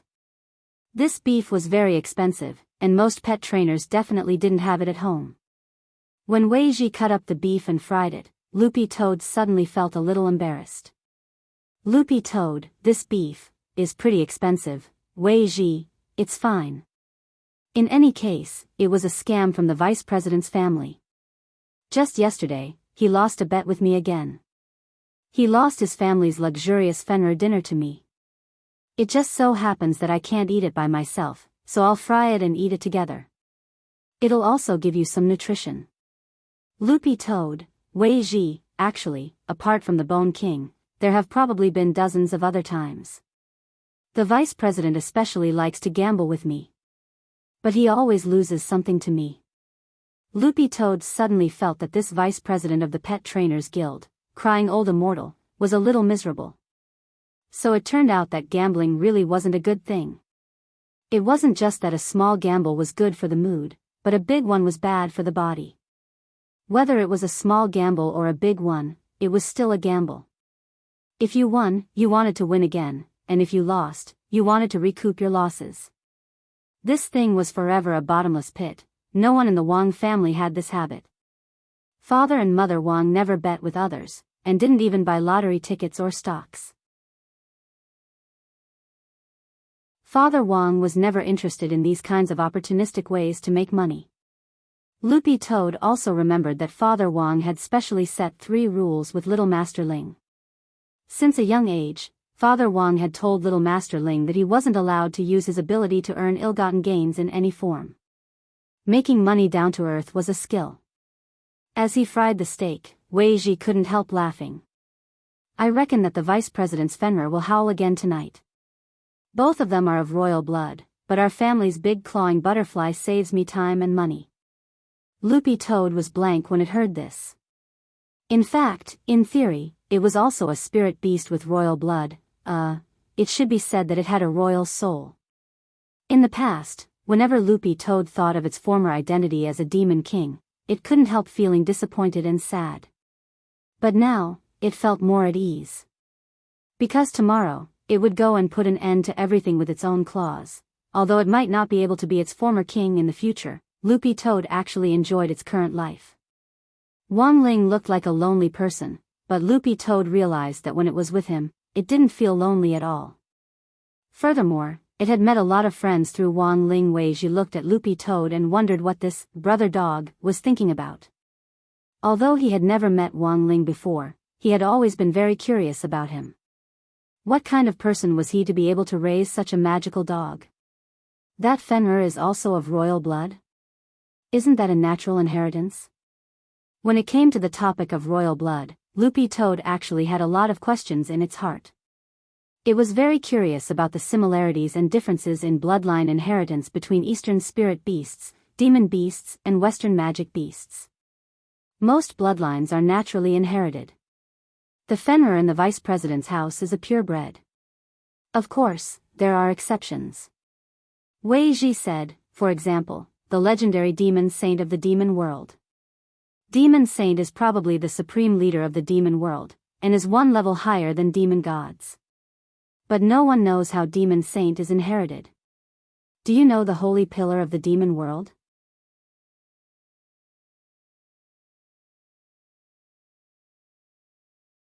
Chapter 580. Wei Ji was dazed. I remember, it's a landmark. Wei Ji remembered that he had only vaguely read about it in some book, because ever since the appearance of the Gate Between Worlds, the relationship between the demon world and the human cultivation world had always been a hot topic. Over the years, the Pet Trainers Guild had been researching the differences between demon beasts, spirit beasts, and magic beasts. The previous topic had always been the difference between spirit beasts and demonic beasts. However, both spirit beasts and demonic beasts belonged to the same species on Earth, and they both used the spiritual chi of heaven and earth as their source of power. Although they had different habits, there was not much of a difference in their nature. So in fact, the difference between demon beasts and spirit beasts had been a huge field of study in recent years. It wasn't just him, the guild's vice president, and other SSR-level pet trainers were doing everything possible to research it. When the Gate Between Worlds had appeared in the human world, cultivators had captured a lot of demon beasts as samples. In fact, the country had invested a lot of research in the last few years to fund the Pet Trainers Guild to compile analytical teaching materials on demon beasts. In terms of species alone, there were more demon beasts than spirit beasts and magic beasts combined. Their numbers were terrifying, and there were many tribes. According to the information that human cultivators had on the demon world, there were over 100 demon territories in the demon world, each of which was ruled by a demon god. Each territory was divided into several dozen different tribes, and each tribe's chief was a demon king. Subdivided even further, the variety of species could be drawn into a jaw-dropping tree diagram. But even with such a variety of species, the Pet Trainers Guild had still discovered a very important landmark over the years, and that was the holy pillar of the demon world. This was combined with the information obtained from the maps drawn by all the desperate map merchants who had explored the demon realm. Every map merchant went to a different place, but there were always similarities. When all the similarities were combined, they discovered the existence of the holy pillar of the demon world. Brother Dog knows about this holy pillar? Wei Ji was amazed. He felt that Dog 2's knowledge was broader than he had imagined. And the key point was that the holy pillar hadn't actually been announced to the public yet. Currently, there wasn't a single popular science book about the Gate Between Worlds in the Library of Heavenly Path outside that had any information about the holy pillar. Yes, that's what I heard. Loopy Toad pretended to be calm as it nodded. Of course it knew about the holy pillar, since it was a demon beast from that corner to begin with. Actually, all demon kings and above actually knew about the holy pillar's origin. Brother Dog is really knowledgeable. Wei Ji had known from the start that Loopy Toad's background wasn't simple. Furthermore, it was already against common sense for it to be able to speak despite its low grade, so he didn't take it to heart that Loopy Toad knew about the existence of the Holy Pillar. From the very beginning, Weiji felt that his brother dog was a dog that had seen the world, a dog that was fresh and refined, and a dog that was free from vulgar tastes. We only found out about this Holy Pillar not long ago. Our analysis shows that this is an important landmark in the demon realm, and it has a lot to do with Demon Saint. The closer it is to the demon domain near the sacred pillar, the stronger it is, Weiji said. More or less. Loopy Toad nodded. Actually, this research was basically on point, because the Holy Pillar was originally the center of the demon realm and was surrounded by hundreds of territories. As for why the demon domains closer to the Holy Pillar were stronger, the reason was actually very simple. Those demon domains were more or less affected by Demon Saint's aura, and became stronger under the radiation of Demon Saint's demon energy. This was already no longer a secret in the demon realm. How far have you come in your research? Loopy Toad couldn't help asking. We're currently studying the relationship between the Holy Pillar and Demon Saint, Weiji replied. Our initial suspicion is that the Holy Pillar and Demon Saint's inheritance have a lot to do with each other. Although the succession of the Demon Saint seems to be hereditary, and it has already been announced that the current Demon Saint's title is a merman called the second-generation merman, but we generally still believe that there are other ways of succession for the Demon Saint. Other ways of inheritance? Loopy Toad was blank. Even Loopy Toad, a native of the demon world, didn't know what Weiji was talking about. In the demon world, the existence of Demon Saint had always been a mystery. There were hundreds of demon gods in the demon world, but only a few at the very top had actually seen Demon Saint. Even if they had, none of the demon gods could accurately describe what Demon Saint looked like. Many demon beasts knew that Demon Saint had always existed, including Loopy Toad, but they had never known how Demon Saint was inherited. Below demon gods, including demon kings, they had only heard of Demon Saint, and they only knew that demon gods were personally appointed by Demon Saint from among the many demon kings. However, no one knew the specific criteria for being conferred the title of demon god. Most of the demon beasts did not know what a Demon Saint looked like, where he was, or what the criteria for appointing a demon god was, or whether they would send small red packets to the group of demon gods during festivals, or whether they would give a pension to the demon gods after they had inherited the throne for 650 years. As Loopy Toad and Weiji ate the steak, its eyes lit up as it chewed the beef. It was actually very delicious. Loopy Toad exclaimed, "You're a human wife." Weiji replied calmly, "I'm a beast wife." Loopy Toad, "You've used up a lot of energy today, eat more. This beef is a great tonic." Weiji forked a piece of meat and put it in his mouth. "By the way, I haven't asked Brother Dog, where did you get this fist technique from?" "A friend gave it to me, he doesn't need it," said Loopy Toad. This fist technique is pretty powerful. If you cultivate it to the highest level, it'll definitely be very promising. But when I saw you use it today, I felt that something was missing and it looked a little stiff." "Your friend probably didn't give you the full set, right?" said Weiji. Loopy Toad replied, "It's the full set, but my friend might have improved it, I see." Weiji put down his fork and his expression suddenly became very serious. Actually, there are times when an improved technique might not be suitable for everyone. It's best to cultivate according to the original version of the technique, otherwise if your spirit energy circulates in the wrong meridian, it's very easy to leave behind sequelae. Loopy Toad was startled. "It can't be that scary, right?" "You can't say for sure," Weiji smiled. "But now it looks like you're pretty used to this technique." Loopy Toad, there's nothing uncomfortable about it." Weiji, "But we can't rule out the possibility that the sequelae haven't appeared yet."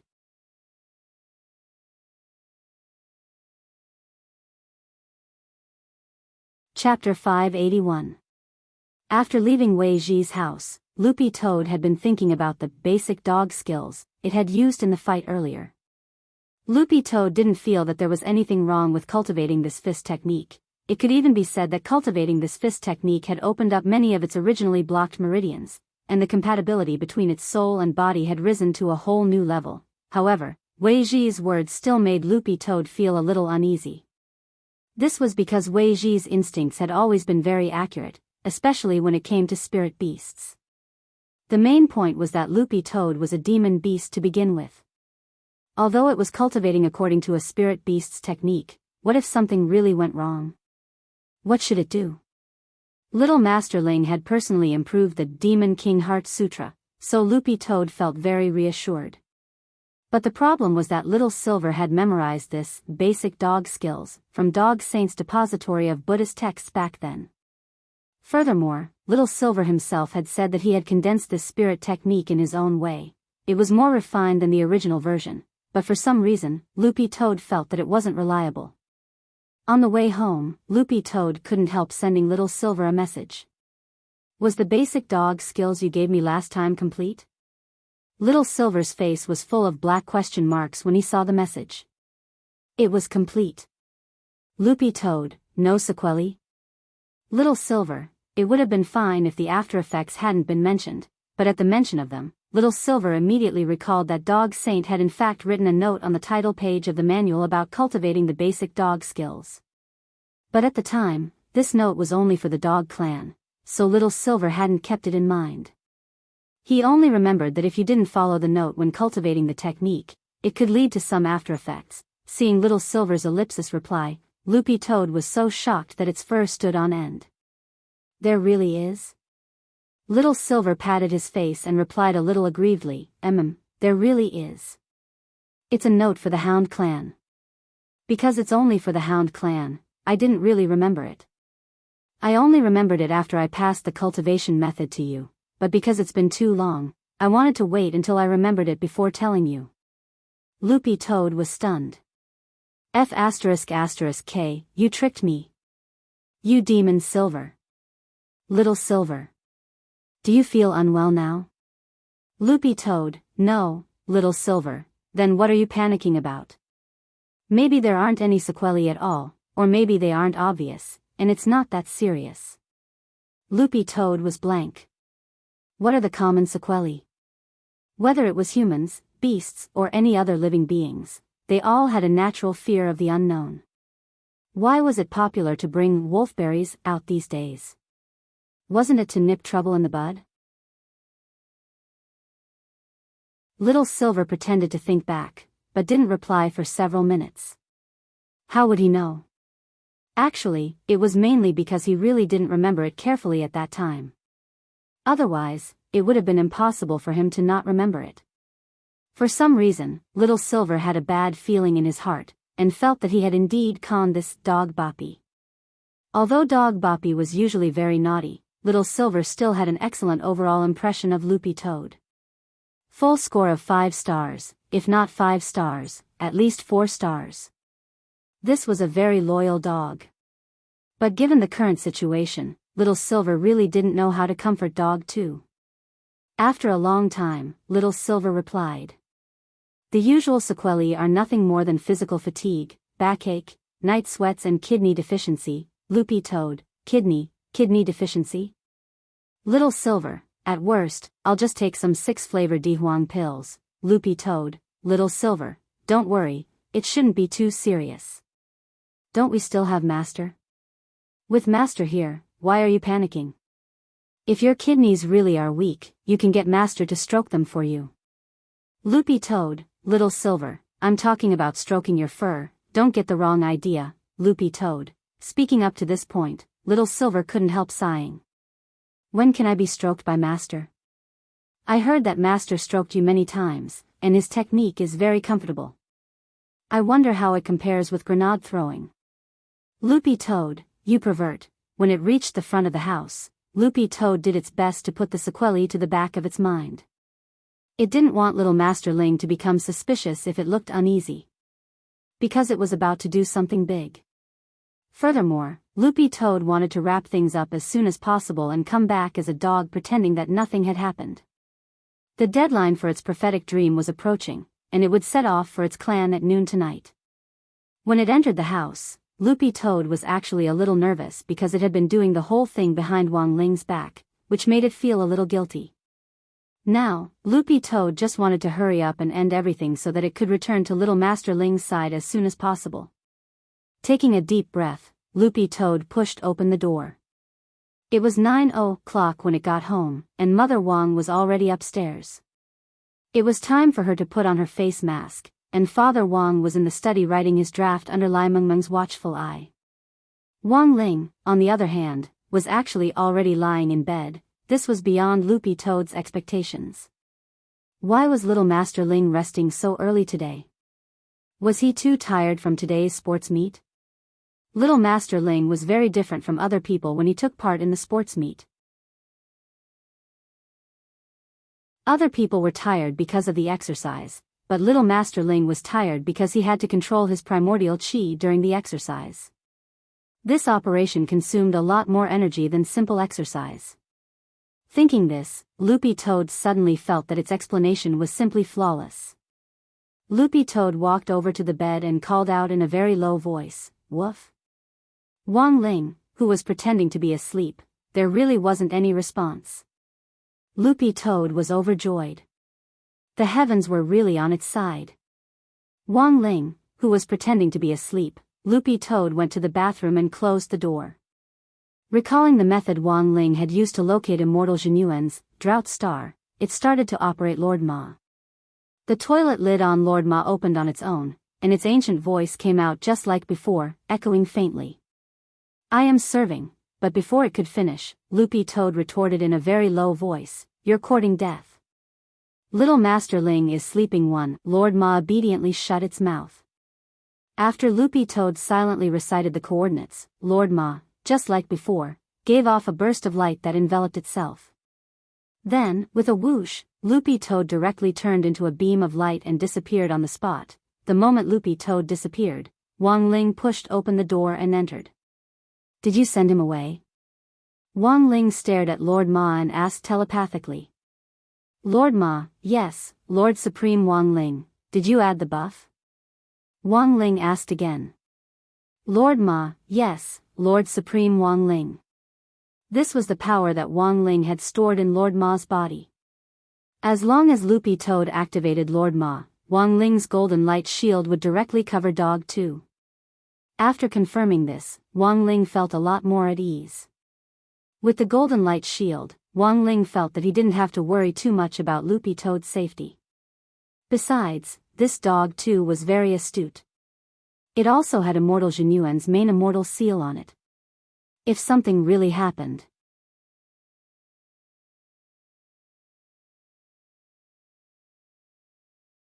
Chapter 582.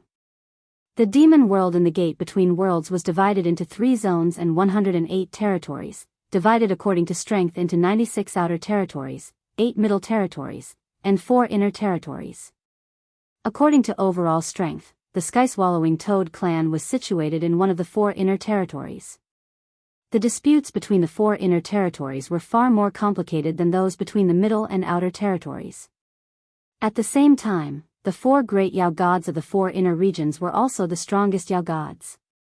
The Scorpion King of the East, the Ox Sovereign of the West, the Ghost Emperor of the South, and the Turtle Devil of the North were known as the 4 illusionary gods of the war. The sky-swallowing toad clan lived in the territory of Scorpion King of the East, and the conflict this time revolved around Scorpion King of the East and the other 3 demon gods of the other territories. On Dragon Tooth Mountain, an elder of the sky-swallowing toad clan whose hair and beard were already grizzled stood at the mouth of a cliff and gazed deeply at the border in the distance. This elder was the current acting leader of the sky-swallowing toad clan, Elder Wenhe. Dragon Tooth Mountain was the border crossing between the eastern and western territories. There was a border embassy there, which had originally been used to mediate conflicts between the various territories. However, in this elder's eyes, the embassy's function was completely non-existent. Elder One, everything is ready. Everyone in the clan, young and old, is ready to evacuate. At that moment, a ray of light fell, and a young man with an oily face landed behind Elder One. Elder One nodded and looked up at the sky. If I sacrifice myself to ensure the safety of my clan, it will all be worth it. Speaking up to this point, Elder One turned to look at the young man behind him. When you, after I die, everything in the clan will be handed over to you. You'll have to work harder. No. I'm going with grandfather. The young man raised his head. The three demon gods of the other territories' proposal to negotiate this time might be a turning point, grandfather. A turning point? It can't be a turning point, this is just the three demon gods' excuse. I can't watch my grandson throw away his life. Elder One sighed.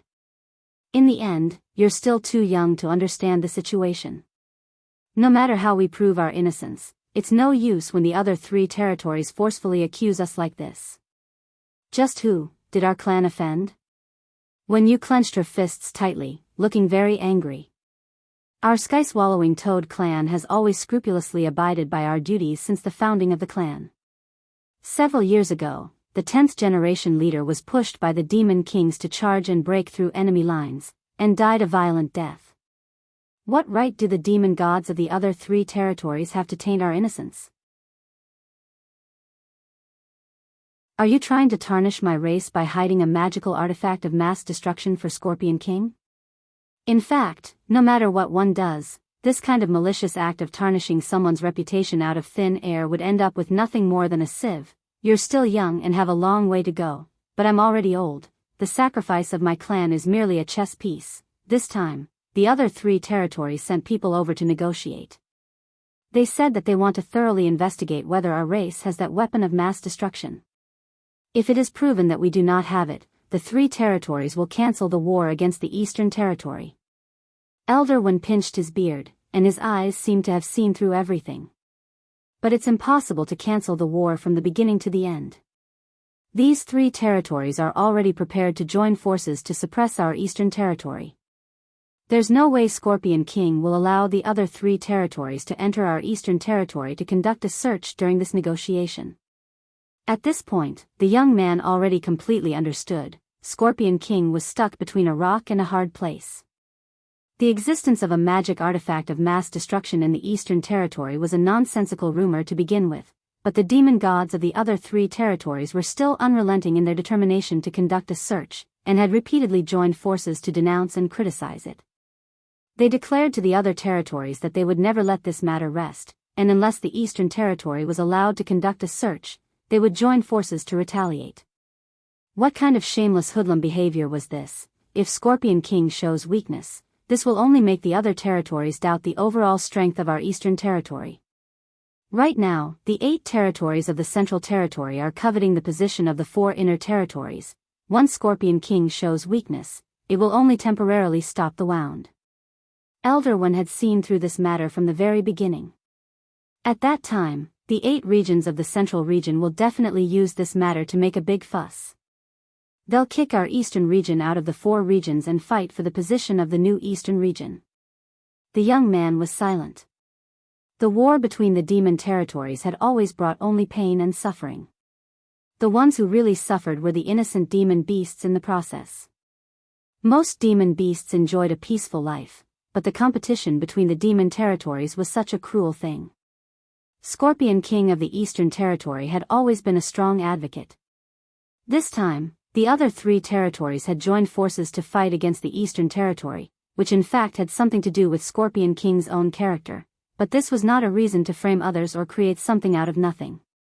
Wen Yu was silent as he quietly wiped away his tears. He did not cry out, but the sound of him wiping away his tears was very clear, and even sounded a little harsh in Elder Wen's ears. He did not know if he would be able to return after leaving this time. Wen Yu was still young, but he was the best candidate among the younger generation to shoulder the heavy responsibility of the clan. Wen Yu, you don't have to be too sad. Grandpa has lived to this age, and it's already enough. Elder Wen did not look back, his gaze fixed in the direction of the border from beginning to end. The young man lowered his eyes, feeling incomparably sad. Grandpa, is there really no other way? Looking at the current situation, there really isn't. Elder Wen shook his head. I've already held a prayer meeting. Unless we can awaken Great Ancestor Jiang, there's really little hope for this. Not too long ago, a shining demon god had appeared in the sky-swallowing toad clan, and that was Great Ancestor Jiang, whose Daoist name was Venerable Demon Jiang Lu. But speaking up to this point, Elder Wen suddenly said, in fact, things may not be as bad as we think. Not long ago, I also had a prophetic dream. In the dream, under the illumination of a green light, our clan moved towards prosperity and prosperity. But so far, I still don't know what that green light represents. However, these comforting words didn't improve when Yu's mood. The Toad clan's prophetic dream, although it was a dream that could come true, there was also an element of probability to the occurrence of a dream. Moreover, when Yu had never heard his grandfather mention anything about the prophetic dream before, so he treated it as comforting words. But in fact, Elder One had indeed dreamed of it. At that moment, grandfather and grandson stood at the mouth of Dragon Tooth Mountain's cliff. A cool breeze blew through Elder Wen's navy blue Daoist robe. It was almost time. Elder One was ready to leave, and it wasn't until the moment before he turned around to look at his grandson. When you raise your head. A man Toad, a man of character. The young man did his best to restrain his emotions and held his head high.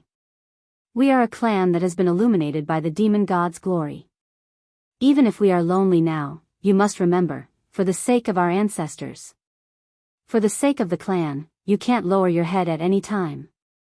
Elder One stared in the direction of the peace consulate and gritted his teeth. If I don't come back this time, I won't come back.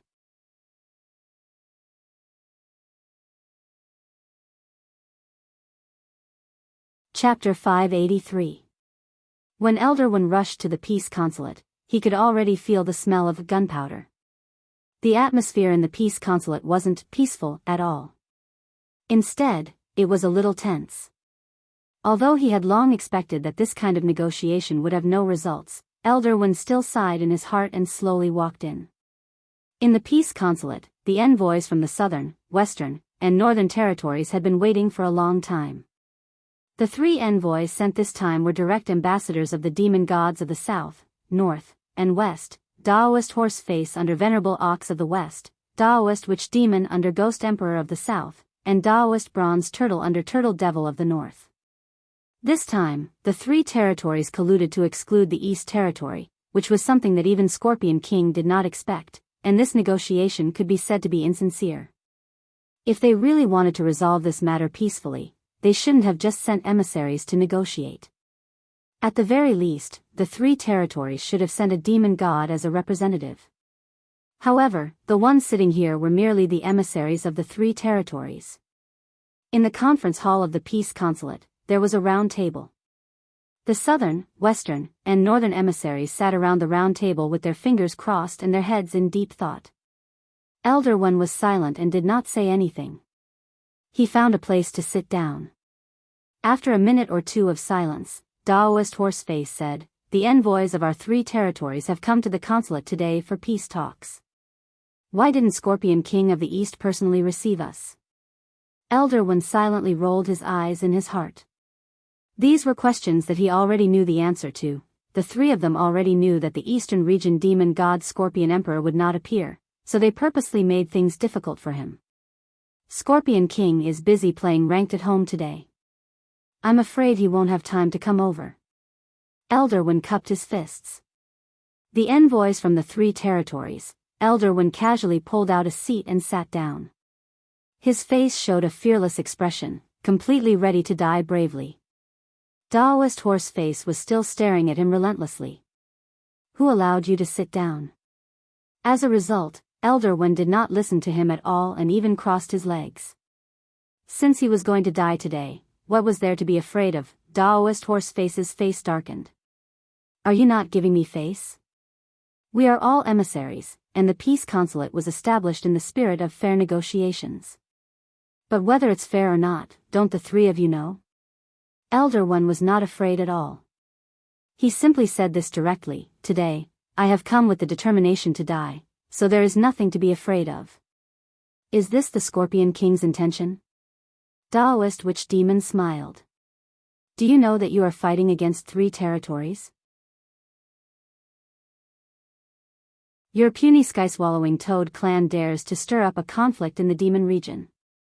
Even if any descendants of your clan survive in the future, they'll be nothing more than street rats wherever they go.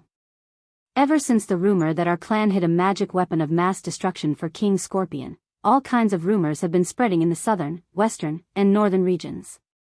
When a lie is spread 1,000 times, it will become true even if it is false.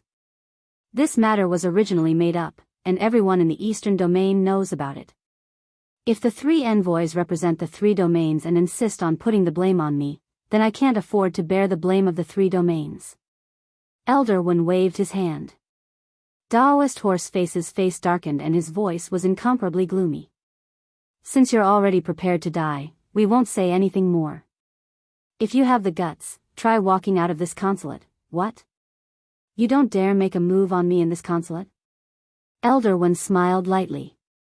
He was well aware that the peace consulate had been set up under Demon Saint's orders, and its original purpose was to mediate the conflict between the demon regions. Rumor had it that Demon Saint had set up a restriction in the peace consulate, and anyone who dared make a move in the consulate would immediately be punished by Demon Saint's restriction.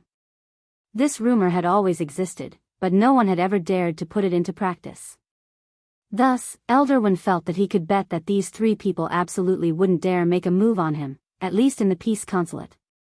In fact, Elder One's guess was indeed proven.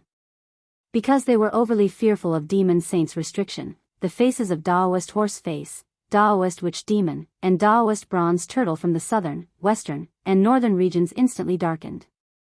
Daoist Horseface, you clearly know that Demon Saint's restriction is in this consulate. How could we make a move so easily? Elder One couldn't help laughing. I clearly know that I'll be throwing my life away if I go out, so why should I? Daoist Horseface, Daoist Witch Demon, and Daoist Bronze Turtle. Just looking at the expressions of these 3 people, Elder One's heart was already completely at ease. Although it was just a rumor that Demon Saint's restriction was in the peace consulate, this rumor had already spread a long time ago. However, no one had ever died under this restriction, because no one dared make a move. They were afraid that Demon Saint's restriction would really activate.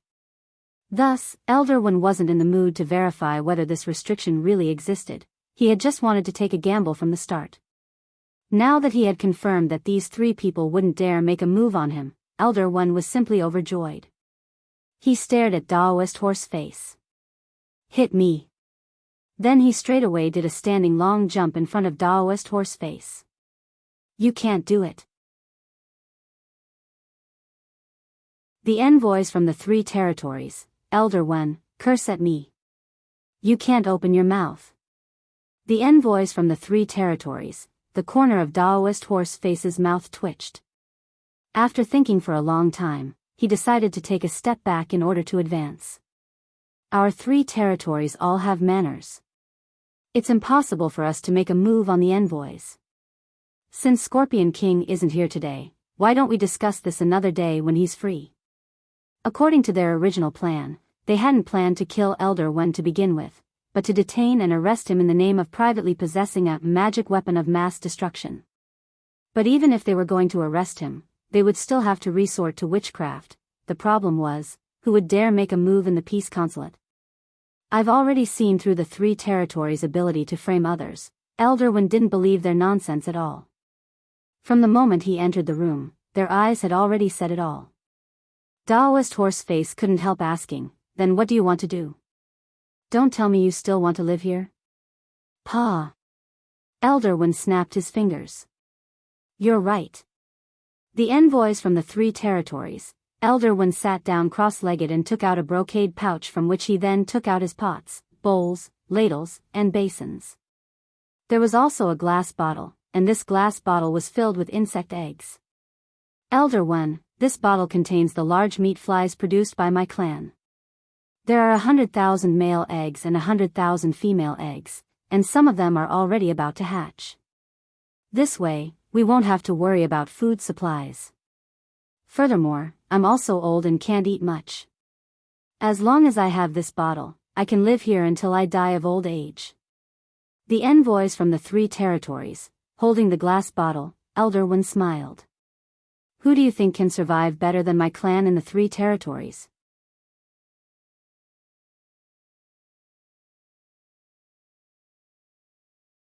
Chapter 584. In the peace consulate, Elder Wen's expression was unperturbed. Since he was sure that these 3 people wouldn't dare do anything to him, it was very stable. It didn't matter how naughty he was next. At that moment, Daoist Horseface hated himself to death with regret. If he had known earlier, he wouldn't have arranged to meet in the peace consulate. It would have been better to find a special place for negotiations. At that moment, the envoys from the 3 territories looked at each other in dismay, their hearts racing as they questioned whether this so-called demon saint restriction really existed. Since ancient times, no one had dared to take this step, so there was no way to confirm the authenticity of demon saint's restriction. But the problem was that even if they weren't sure, they wouldn't dare cross this line. Daoist Horseface couldn't take it anymore. Don't go too far. The peace consulate is for us to negotiate, but you actually dare to live here as your own home? Why you're simply shameless. Elder One was stunned. From the moment he had entered the room, the 3 of them had been conspiring against him, attempting to do something indescribable like binding and dripping wax to a 1,000-year-old toad which was full of hope and yearning for a better tomorrow in broad daylight. Now, they were actually accusing him of being shameless. This was a move that shocked the heavens and made the gods weep. Elder One, if you can't wait, you can leave first. In any case, I'll be staying in the peace consulate. According to the convention, there's nothing wrong with this. The peace consulate is meant to uphold justice, mediate conflicts, and provide shelter for demons in trouble. The envoys from the 3 territories were speechless. But at that moment, Daoist Bronze Turtle suddenly thought of something. He stared at Elder One with a sinister smile. Did you only bring the eggs?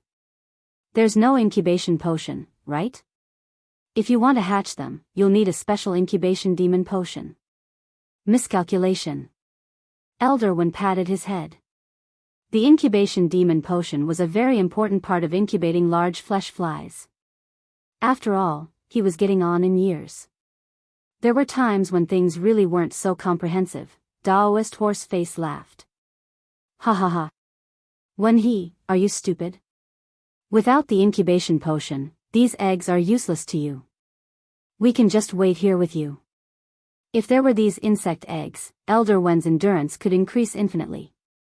The big meat flies hatch very quickly and only need the supply of demonic energy to grow. For the Toad clan, this was an important source of food. Not only could it replenish their own demonic energy, but it also had very rich nutrition. Elder One brought so many insect eggs with him. If he could use his demonic aura here to help the big meat flies hatch and grow as a source of endurance, then in theory, it would be like a perpetual motion machine. It could cycle endlessly. Daoist Witch Demon couldn't help but laugh. Elder One, you're really muddle-headed. You actually didn't bring something as important as the incubation demon water. Why don't you go back to the clan to get it? This was unvarnished ridicule. However, Elder Wen's expression was calmer than the 3 had imagined. He knew all too well what it meant once he got out. These 3 people couldn't wait for him to walk out of the embassy and attack him. It's nothing. I really didn't bring any incubating demon water. But since the 3 envoys are willing to keep me company, then so be it. Elder One waved his hand lightly, and then took out his phone the next second. I'll order takeout and have it delivered. The envoys of the 3 territories, really, didn't he just forget something? It wasn't a big deal. Elsewhere, in Sprout Village, where the Skyswallowing Toad clan had originally lived, Dog 2 successfully landed in a golden light that fell from the sky. But Face looked at the faint golden light on his green fur and was stunned for a moment. Wasn't this little Masterling's golden light shield? How could it have this effect on itself? Could it be that after using Lord Ma to teleport, the golden light shield would automatically strengthen itself? Loopy Toad was a little puzzled. It hadn't told little Master Ling about coming to the demon world, and it felt that it had hidden it very well. But, if this golden light shield had really been specially arranged by little Master Ling, thinking this, Loopy Toad's heart couldn't help tightening, and it suddenly felt warm. Sometimes, Dog 2 couldn't help thinking that it was really too happy to recognize Wang Ling as its master, whatever. In this situation, Loopy Toad would just take it as a side effect of using Lord Ma's teleportation. Having the golden light shield was better than nothing. At its current realm, although it had the support of the power of Sword Dao, if it unleashed its full power, it would barely be below the itinerant immortal realm. It wouldn't be as strong as an itinerant immortal, but it was still a lot stronger than an ordinary demon king. Even so, the demon world was still dangerous, and Dog 2 felt very at ease with this golden light shield. Loopy Toad looked up in the direction of the sky-swallowing Toad Clan Sprout Village, but at that moment, there wasn't a single toad in the entire village, not even half a shadow. Where did they all go? Loopy Toad was even more perplexed. But at that moment, Loopy Toad's spiritual senses shook as it suddenly sensed an aura approaching the back of its head. Loopy Toad easily tilted its head to avoid it, and saw a young man with an oily face standing behind it. This was When You? Loopy Toad was able to determine the young man's identity based on his aura alone. It hadn't expected that in the blink of an eye, the little toad that had been with Elder when back then would actually have already cultivated to take human form and grow so big. When You frowned as he stared at the green-furred dog standing at the entrance to the village. That piercing aura just now had just been a probing attack. But this green-furred dog's reaction had still shaken Loopy Toad, because the other party had really dodged it too easily, as if it hadn't taken Loopy Toad's sneak attack seriously at all, and had already sensed Loopy Toad's aura earlier on. Of course, this wasn't the most important thing. The most important thing was that this green-furred dog didn't have the slightest trace of demon chi on it. What it exuded was clearly pure spirit chi. This was a spirit beast from outside the demon world. Who are you? When Yu's eyes suddenly became a little vigilant as he released his aura in an attempt to suppress it. However, Dog 2 just silently walked over to the young man, completely unafraid of the latter's aura.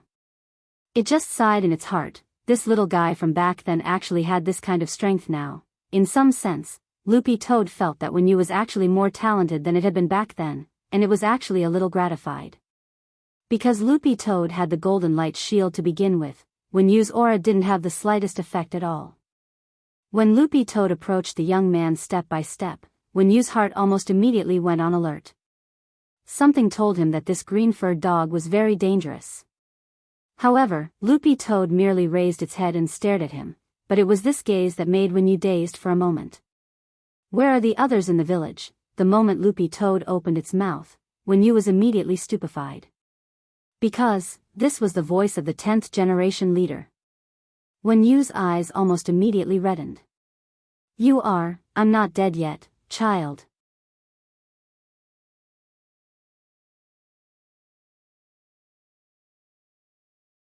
Chapter 585. When You stared at the scene in front of him in disbelief. He couldn't believe it at all. The voice of the 10th generation emperor was actually reverberating in his ears. It was so real that it lingered in his ears and kept on echoing. When You had never expected, back then, the 10th generation leader who had been tricked by the demon kings and pushed out of the gate between worlds to charge and break through the enemy lines, and who had then died, would actually reappear in front of him like this. 10th generation, is that really you? The young man felt that his legs could no longer support him, and had already turned to jelly. Although the 10th generation leader's appearance and aura had completely changed, this voice, yes, it was the 10th generation leader without a doubt. In When Yu's childhood impression, the 10th generation leader's voice had always been dignified and peaceful, giving people a very peaceful feeling. Yes, my child, I'm back. I didn't die. Instead, I lived on in this way. When Loopy Toad was completely in front of the young man, he could no longer support himself as he knelt on the ground and started to cry bitterly. Although Loopy Toad didn't know what on earth had happened in the sky-swallowing Toad Clan Sprout Village, from the perspective of its prophetic dream, Loopy Toad had already guessed that something big had definitely happened in the village. As the backbone of the younger generation, When You was clearly struggling to hold on. Thus, the moment he saw Loopy Toad, When You already couldn't suppress his emotions and started sobbing. Loopy Toad put its paw on the young man's shoulder.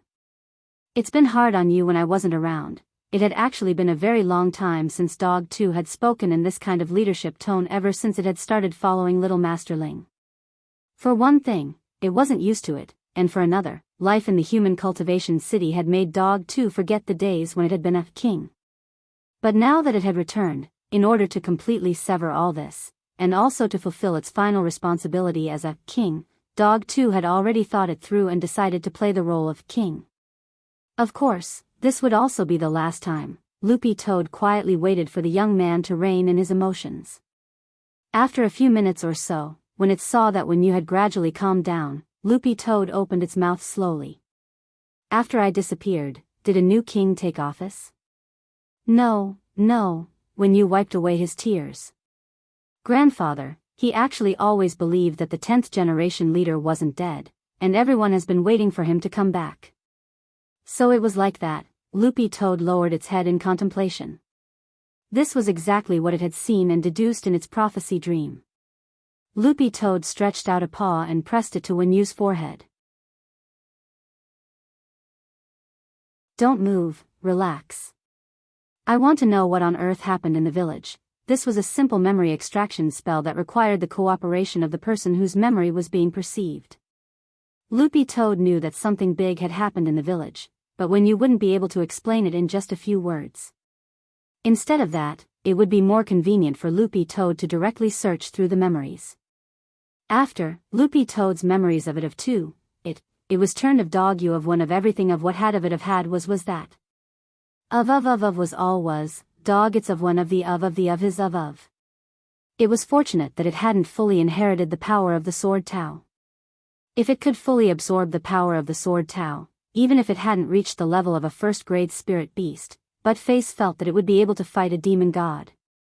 Now that Elder One was in danger and was probably being held captive in the Peace Consulate, Loopy Toad felt that it had to rush over immediately. Wenyu, I'm going to save Elder One now. He is the hero who founded our clan, I will definitely protect him. 10th generation leader, what are you going to do? Hee, whoever dares come over, I'll just hang them up and beat them up. Loopy Toad laughed, sounding very confident and ruthless. They were just 3 insignificant envoys. Dog 2 didn't care about them at all. Wenyu, before this matter is resolved, please protect the rest of the clan, Loopy Toad said as it looked at the young man. Don't worry, 10th generation leader. The young man nodded. And Wenyu, please keep my return a secret. Don't mention it to anyone, including your grandfather. Do you understand? Loopy Toad said. Wenyu didn't understand. Why? I'm no longer a demon king. Loopy Toad turned around and looked at its village. It then stared at Wenyu and said, my current Taoist name is Immortal too.